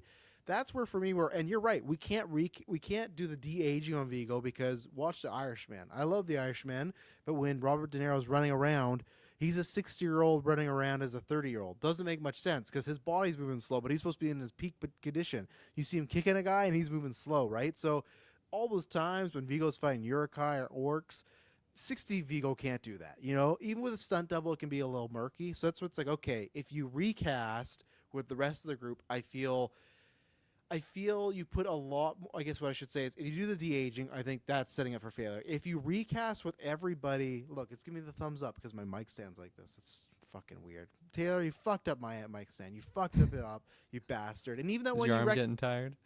Not yet, but even that one you recommended me, Kirkland, I pulled it up the Amazon Elgato thing, and I don't think it's that same one. I think it's a little too big, so I got to try and find the new. I'll have to show you. But what? No, I don't want to get another wrong screw. So I think you're fucked if you do the de-aging. I think you could be fucked if you do the recast because if you get all this nostalgia back and you get the like, who's this guy? And I think if they were to say, hey, we're recasting every character, there's so much less pressure on this guy playing Aragorn, where now it's like, oh, you're the only one recast. I just feel I would not take that gig. That's not a gig I would take as an actor. I guess it could be your breakthrough, right? But I just feel like Like, look at Alneric. That's what he was in a couple things, and like he's in some stuff now. But like we can all say it, that hurt his career. Just the same way this man has said it himself. Jesse Eisenberg last year said, "Me doing Lex Luthor hurt my career." There are times where you do something and you think, "Oh well, big paycheck, big franchise, whatever." Because I know somebody like, "Well, I'd take that role." Absolutely, I do that. Yeah, I get it. I'm talking to the fucking real like working actor that's out there busting their ass and trying to think about their future career. I would tell a person, no, don't take this unless it is, I guess, obscene amount of money and you're in debt or you want family needs. Then absolutely, job's job. But I mean, like if you're not in that situation, you could turn stuff down. I just feel like it's tough because I feel like Vigo, it reminds me of Harrison Ford, where it's like Vigo has like a specific vibe. He's not just like an actor, like, oh, you can get anybody. It's like Viggo Mortensen has a specific vibe, and that Aragorn, it's just, I am just so scared of who they could get and what they could do and just get like the very pretty Aragorn. Like, I don't know. And Mike, I agree with you where you say I'll take a new actor over bad CGI any day. I agree with you. Don't get me wrong. I still think, one, I guess I just don't want to like think this movie's a good idea. But two, I say do it without this character. Obviously the character's in there, so it's tough. I just think, like, I agree with you. I just think either way you're kind of screwed. And I think I'm going back to what I said months or a year ago, whenever this was announced, that I know it's sacrilege. I know people don't want it. But I think at this point, you either just remake those movies or say, hey, we're doing new Adventures, Lord of the Rings of the Universe. We're not going to remake the trilogy, but we're going to do new stories and we're going to recast these characters. You know, everybody. Because then I don't think there's as much weight on it, right? Because then what? We're going to get this guy who everyone thinks, maybe I'm wrong, right? But we could potentially get a guy that everyone fucking hates and thinks they suck as Aragorn. And then you could get Ian McKellen and Elijah Wood, where it's like, this isn't like what it used to be, right? Like, because Ian McKellen, a lot older. We'll see. Ian McKellen's still a great actor. Every time I hear an update of this movie, I get more and more worried. Don't get me wrong. I'll be there. I think it's going to be an interesting review. I'm predicting it's going to be a very potentially disheartening review, but maybe I'm wrong, right? And that's the thing. There could be some guy out there that screen tests, because that's the thing, Kirkland. They're not reading the book and being like, oh, we got to get a guy that's like Aragorn. They are going, we got to get a guy that's like Viggo's Aragorn. So that's where that's the tough thing for me. And I just like Godspeed to any actor who gets this role. I think they would be smart to go at least with an unknown. I don't need to see like Adam Driver or Chris Pratt, like something like that. Like I'm not saying Chris Pratt would actually get the gig, but I'm just making that joke because he's Garfield, Mario and stuff. But it's just like, I think with this whole movie, they're walking on glass or eggshells, I guess, not glass yet. And just even this news, I'm like, okay, I am with Mike. It does make sense to recast, like, overall, on the whole. But then when you take a couple steps out from it, and again, though, I don't know. If this guy has, like, one or two scenes, then I don't think it's as bad. Then it's, okay, that guy didn't have the vibe, and you move on. But if it's 30 minutes or plus screen time, that's where you're opening yourself up, or him, for some scrutiny. You know, you don't want to be the guy, because like I said, look at Solo. Donald Glover, everyone fucking loved that guy. He's a great Lando. Alneric, he didn't get that same love, and now it's like, just kind of around. So yeah. Superman, Mike, before we go to you say it's like the Lion King remake where they brought back James Earl Jones but recast everyone else, just with more returning actors. I agree, and that's where, to me, if they said, hey, we're doing a Lord of the Rings adventure, we're recasting everybody but Gollum because Circus is directing the movie and it's a voice, it's like, okay, yeah, that's fine. You can keep Circus. You know, it's like J. Jonah Jameson. Sure, keep him as J.K. I think it's just weird when it's like everybody's the same, but not this one character who's still, or this one actor who's still alive, right? So, yeah, that's fair. I don't really know what else to add to that. No. Am I right, wrong? I guess I can say that. No, I think you're completely right, especially the comparison to the movie that some people will say exists, some people say it doesn't. Like, especially if you have like clear examples of that. Like, we've already gone through this. A character like in a project that the vast majority of people absolutely love, and they absolutely love it because of the casting attached to it. Like, that's a very, very hard role to fill, even if you have an Oscar level actor be the new guy. Like, it just still won't have that same chutzpah. But then you get the unicorns, like the Donald Glover playing Lando. He fucking did it and he killed it. And I think that's the vast majority of people think that, even like the old people that probably love older Lando, they can see that magic in there. So yeah, vast majority of the time, I think you get this recasting incorrect. But like, I don't know. I'm kind of like with Superbad Mike's comment there of just like taking the new actor over bad CGI de-aging all like any day of the week. But we also don't know what the screen time would be for this character, so that could also change my opinion. Because if he's not in it as much as I think he would be, even though it's like him hunting Gollum, so I think it would be a big portion of the movie. But if it's not, and we do replace the character, and I'm like, really, we couldn't get Vigo to do this minor That's amount? True. If he was in there for 2 scenes, why don't you get Vigo then, right? And just like get a stunt double for the action and shoot around it. Especially like what you said, if we have Ian, if we have Elijah Wood, if we have all the main players, what happened with Vigo's contract negotiation to have him not come back for a small amount there? So $2 billion. Yeah, I don't know. $2 billion. Yeah. That's Isn't he an Oscar winner? I don't think he is. I don't think. I feel like he's just been in those big critically acclaimed roles. Like he has been. There was Green Book, Green and there Book. was A History of Violence. Nominated for 3 Oscars, so he's not won one yet. Did Mahershala win the Oscar? Yeah, Mahershala's a double. So 2 for could have been 3 2 for if we ever got Blade, but that'll never happen. No, of course. Oh, sorry, I was wrong. It wasn't for History of Violence. It was Eastern Promises. That's a great movie. And then Captain Fantastic, and then Green Book. So 3 times, but no win there. So. 3-time nominated. Yeah. He deserves it. Hidalgo, maybe. Hidalgo. Let's see here. I got to bring this up quickly because I forgot to put in the notes. Where the fuck is it? Oh, my God. Bear with me here. There we go. All right. Euphoria, Season 3. Kirkland, you excited? Yes. Yeah? You forgot about this one? The more updates I get, I'm like, why are we doing this? Do you want me to lay out the set updates? Yeah, probably. Okay. Like I kind of remember it, but for anyone out there that might not. Yeah. This isn't a rumor. This is Sam Levinson, the showrunner, show creator, writer, director, confirms the Euphoria Season 3 cast storylines. Rue, she's in Mexico in debt to Lori, trying to find ways to pay her back. Okay. Jules is in art school, anxious about her future as a painter. Maddie is in Hollywood, working as a talent agency and juggling her own side hustles. And Cassie and Nate are engaged, living in the suburbs. Cassie is addicted to social media and envious of other lives. There's also, this is a rumor that she may have a OnlyFans account going on there. So, yeah, that's what's happening right now. I think they did say Maud Apatow's character as well as she's like in Hollywood. I think she might be bouncing back and everything around like that. And hang on, I just have to see because Mike said that he should have won for Green Book. I got to see if this is a hot take or not there, Kirkland. Give me 1 second. I did like Green Book. I know a lot of people don't. Let's see. Right, because you hate Rami Malek in Bohemian Rhapsody.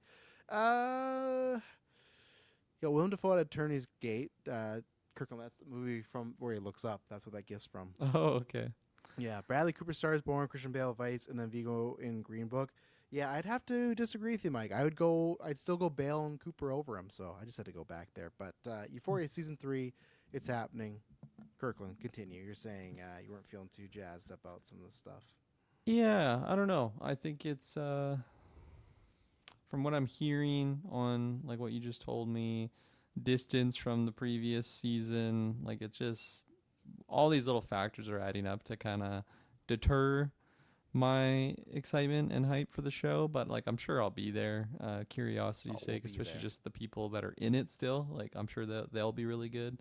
It just, I don't know. It just seems like a far jump from where we were from last season, and I feel like not only is it a far jump, like literally, like characters are in different places of the world. There's time skips now, but also it's just been a long time from when I was watching that show, and like of course like the tragic stuff with like Eric Dane battling ALS. So it's just like knowing that he wouldn't be there now. It's just like I don't know. I don't know. I feel like he might have filmed his stuff before his condition got bad. I think he isn't. I think he is announced. So I think he might have filmed some stuff before his condition took a real bad turn. So we might get some of it in there. Yeah, and I absolutely loved him and his character in that show so much. So that'd be sweet. Obviously, thinking about that guy, he's fantastic. Absolutely loved Yes. him in Euphoria, and yeah. So that's where I'm at right now. Get a trailer, get a little bit more sauce, and maybe get closer to that release date. I'll probably be feeling a little bit different. But who knows? Who knows? We'll see what happens. Because it's like big actors of like big quality actors are in this show. So like, come on, let's not fuck this up, guys. Like, even if it sounds wild of like setup of the plot of what everyone's doing right now, I just feel like with the pieces and the people involved and like taking from like who we had making like season 1, 2 to now, like it should still be good, even if the setup isn't exactly maybe what I would have wanted initially. I don't know what I wanted initially though, because it ended in such a crazy wild way, and it's been a long time since these like 30-year-old actors that were pulling off 18-year-olds. They're like 5-6 years older than they already were from that original show now, but there's a time skip, so maybe that'll help. Well, you probably would have wanted them to be together, right? Like, that's my thing where... I think it's the big thing, yeah.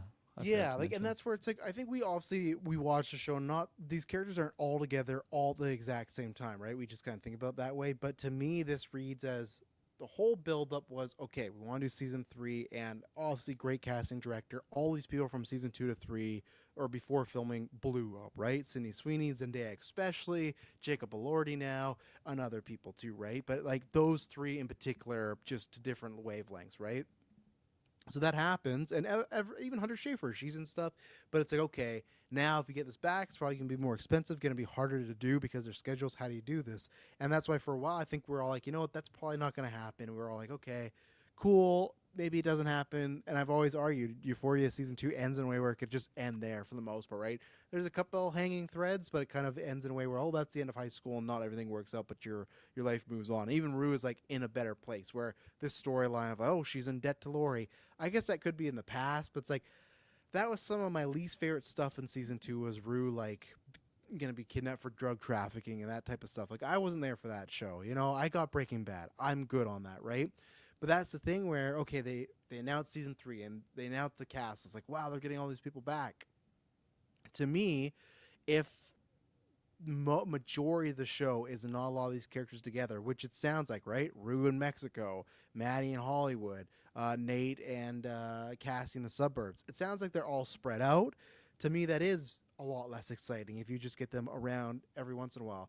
I think Sam did say there's going to be a wedding episode, and I don't know if, to me, is that the start or the finale? Like, to me, what I could see is you start off with the wedding, and you're trying to see them all get to the wedding and how they got there, and that's how you can tell those stories of what they've been doing. And I think that's a way that you could tell, like, I'm just thinking of, like, let's say Kirkland, they got all those actors together for like a week and like, hey, let's do this wedding set piece and shoot everything we can here and sprinkle that throughout the season instead of one episode where they're all together. Or maybe that's the reverse where that's the finale and they're building up that hype, right? It's the finale of seeing everyone together again. But yeah, I think that's the problem for me is I loved all the linking storylines, and this doesn't sound like that. It just sounds like, okay, we can do season 3, we can get these actors back, but we can't really have them together. But it's not like the MCU where it's like, oh, well, we'll shoot them on separate days and CGI them together.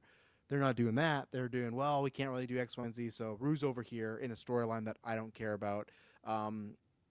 Jules in art school, sure, but it's just the same thing. It's like, well, I want to see Jules and Rue interact, right? Like, I don't...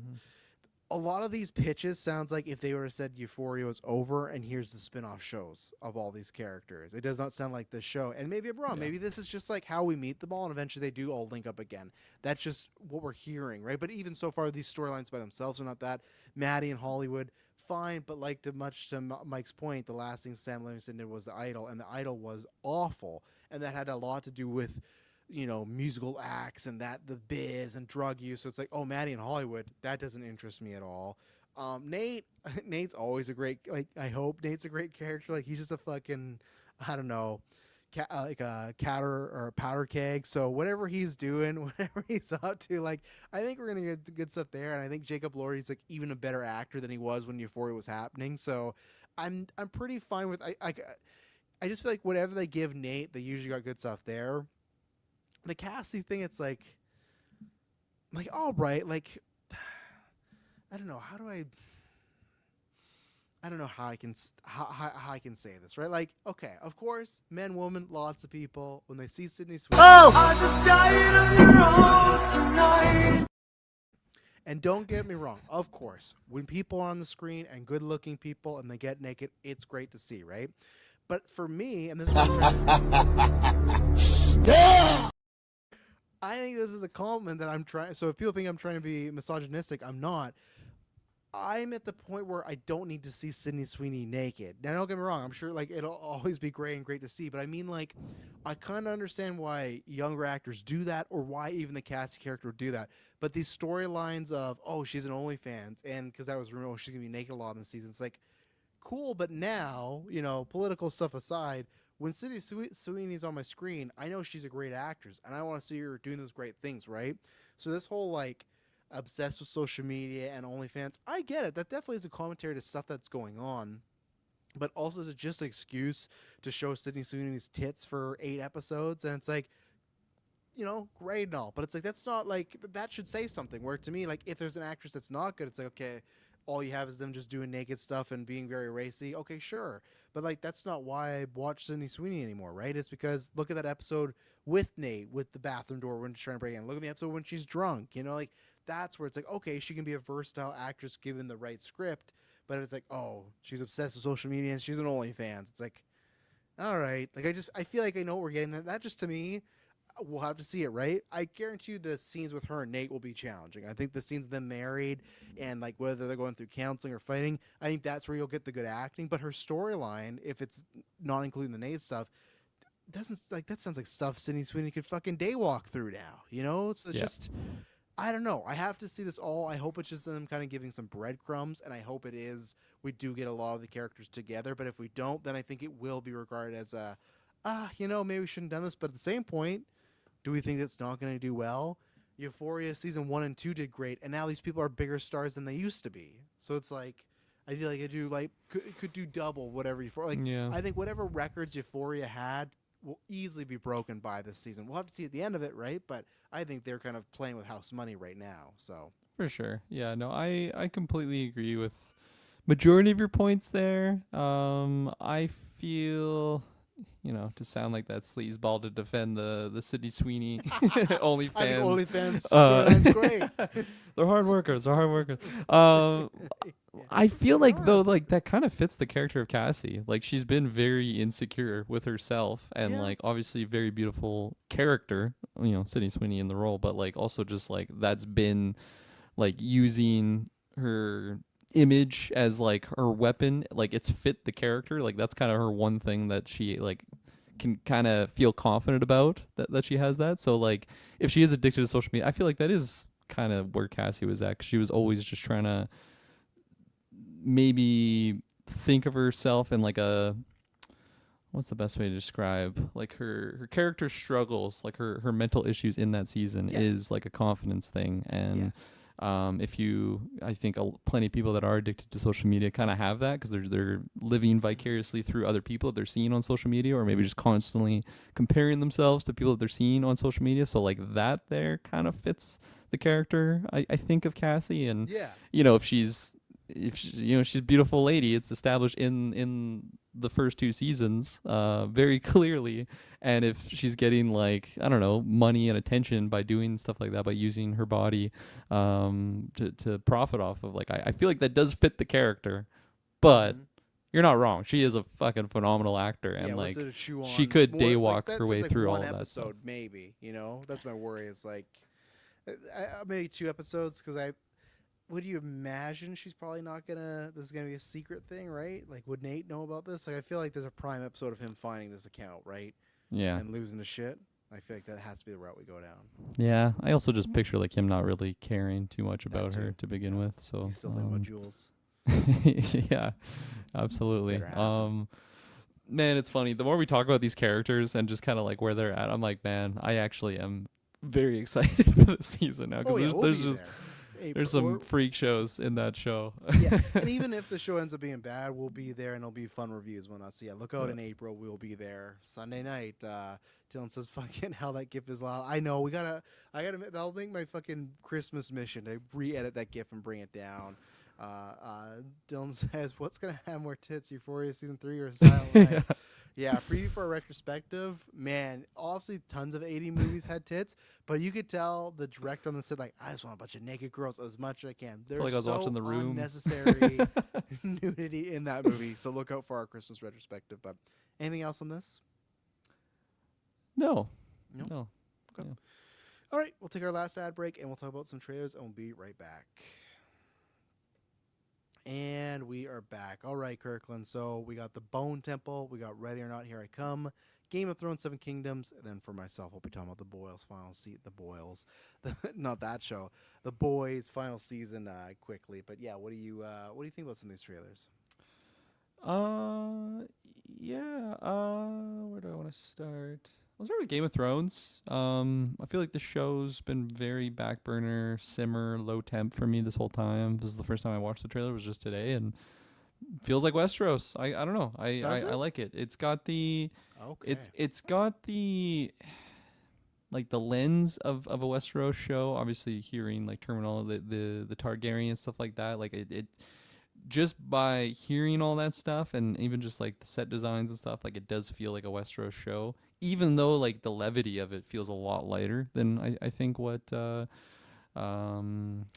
it called? House of the Dragon, and then obviously the original show was really feeling like. I still feel like it'll be mature, but it definitely feels like a different tone, and I'm down. I don't know. It looks good. I think it's gonna be like just well made. They really know how to make these Game of Thrones shows like immerse the viewer in these shows, and that's something that Game of Thrones and House of the Dragon did phenomenally, and I trust that they're gonna do it again here. This guy seems so familiar. I feel like I've seen him in something before, but maybe not. Maybe he's just got that very generic protagonist face to him, and I'm okay with that. So yeah, I'm not like 10 out of 10 hype, but I'm pretty excited for this. I love pretty much all these Game of Thrones shows. Well, I guess it's only been House of the Dragon since, but I absolutely loved it. So I'm down that we're doing another one. And like arrow wise, do you really know kind of where we're at? I haven't really done my source material research. I think it's said in the trailer 100 years before Game of Thrones. Oh, okay, well there you go. I was half watching clearly, but for what I was half watching, it was really good. Yeah, I don't know. Yeah. I liked it. I am on the opposite end. I've not Oppenheimer seen end. I'm on the opposite end. I've not seen much for this. This is like my first full trailer, I think, and yeah, I'll have to see.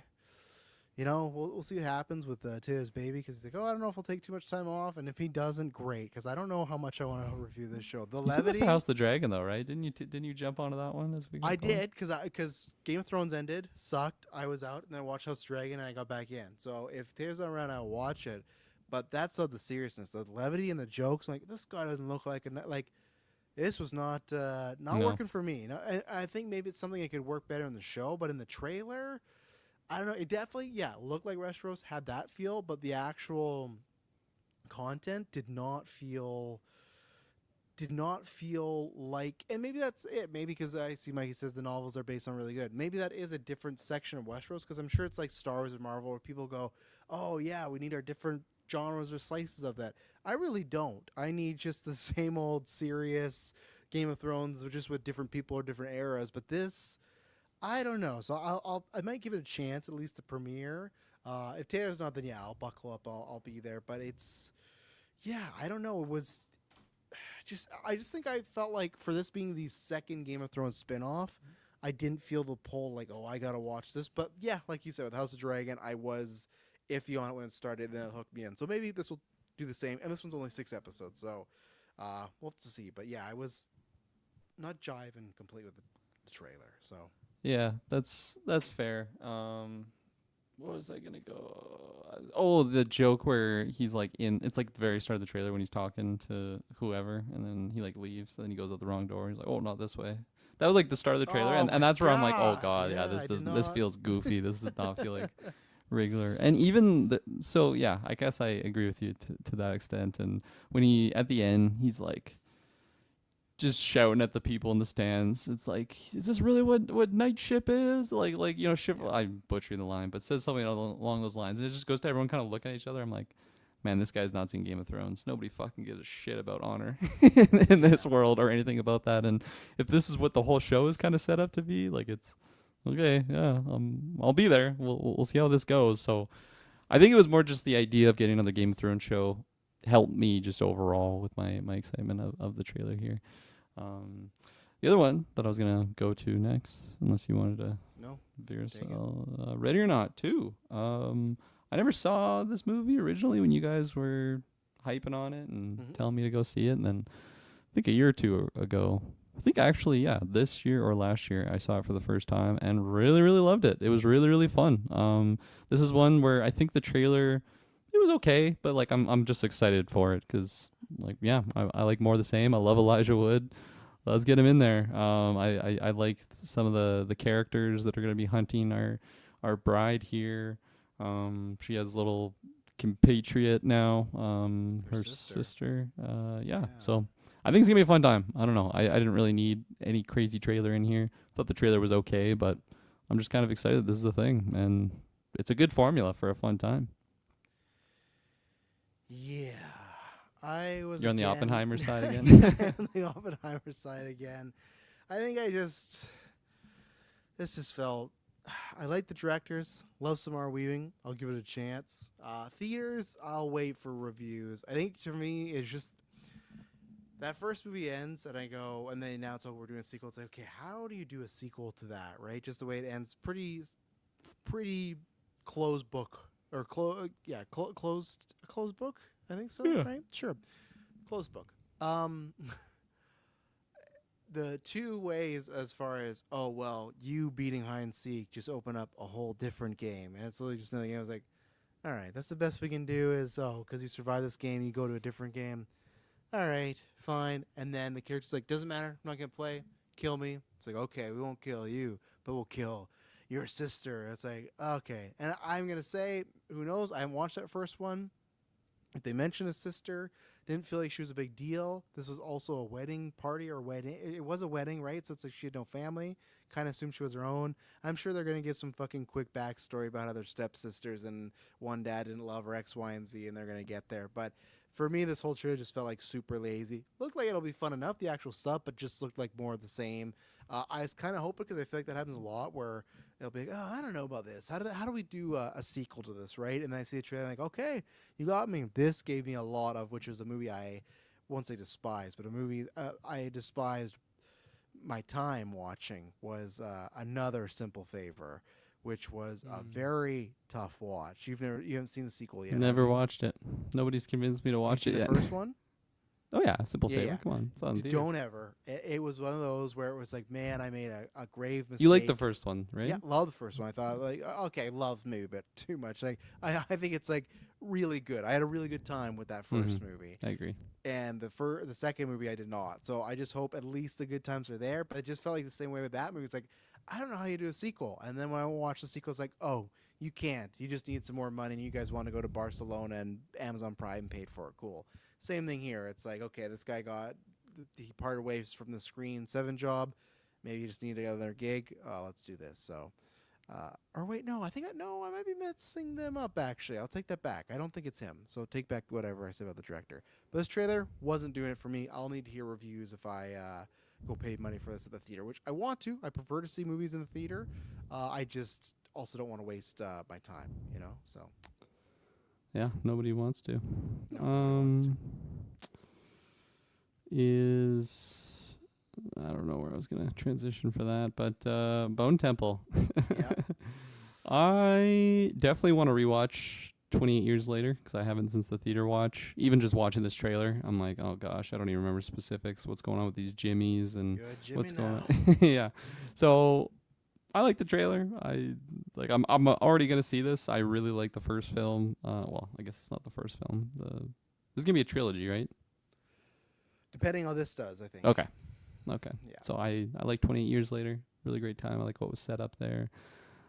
Love me some big floppy alpha. So he's back, baby. He's back, and just just what's this actor's name? I want to say Rise. Is it Rise? Ray No. Fiennes. Ray Fiennes. There we Yeah. go. I'm thinking of someone else. I'm thinking of Dr. Connors from Amazing Spider-Man. That's what I'm thinking of. What's that actor? Ivan's whatever. His Yeah, name is. yeah. yeah. How's the dragon guy? Right, yeah, And Otto. Venom Last He's Dance, fucking good. actually. Yeah, playing not the lizard. Yeah, playing out the lizard. But what was I even going with that? Oh yeah, just his characters. Ray Fiennes. I really don't know what else to say. It looks good. I'm down. I'm there day one. So yeah, let's keep it going. Yeah, no, I really enjoyed this trailer. It's funny too, people are starting to actually see the movie now. They screened it because that's what I was talking about before in the opening. This movie's out in January. So it feels like it's next year. That's like in a month. We're going to be seeing Bone Temple. So it's not that far away. You're gonna be seeing Alpha. Yeah, you excited for Alpha? Oh, I'm so excited for Alpha, yeah.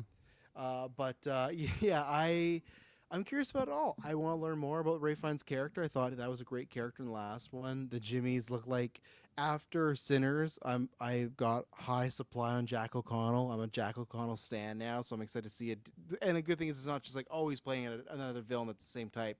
Just looks like it's like a variation of, okay, he has a villain performance again. That's gonna be something different. I'm excited to see what Spike does with these Jimmies and where it goes there.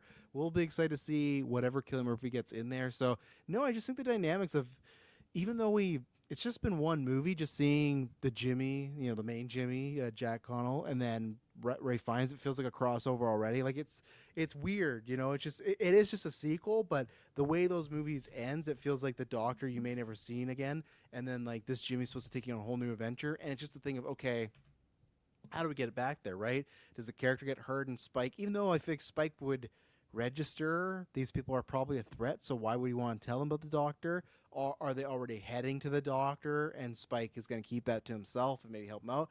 I don't know. And then this whole thing, which I honestly was not expecting at all. I just, or at least right now, when Ray finds something, oh, I think I have a cure, didn't think that was going to be a storyline going into 28 years later too. I thought it was kind of like, okay, we're stuck now. Like it's been 28 years later. I think the whole cure option is gone. I think we're just going to be sectored off and that's it.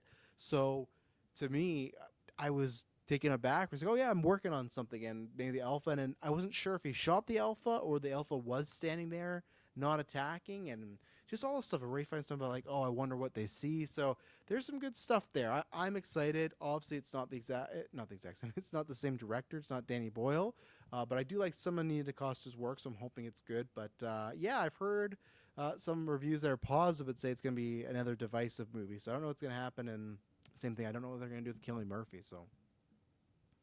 Yeah. I don't know. Was that all the trailers that you were also watching? The Boys. Yeah, The Boys. Yeah, very excited for this.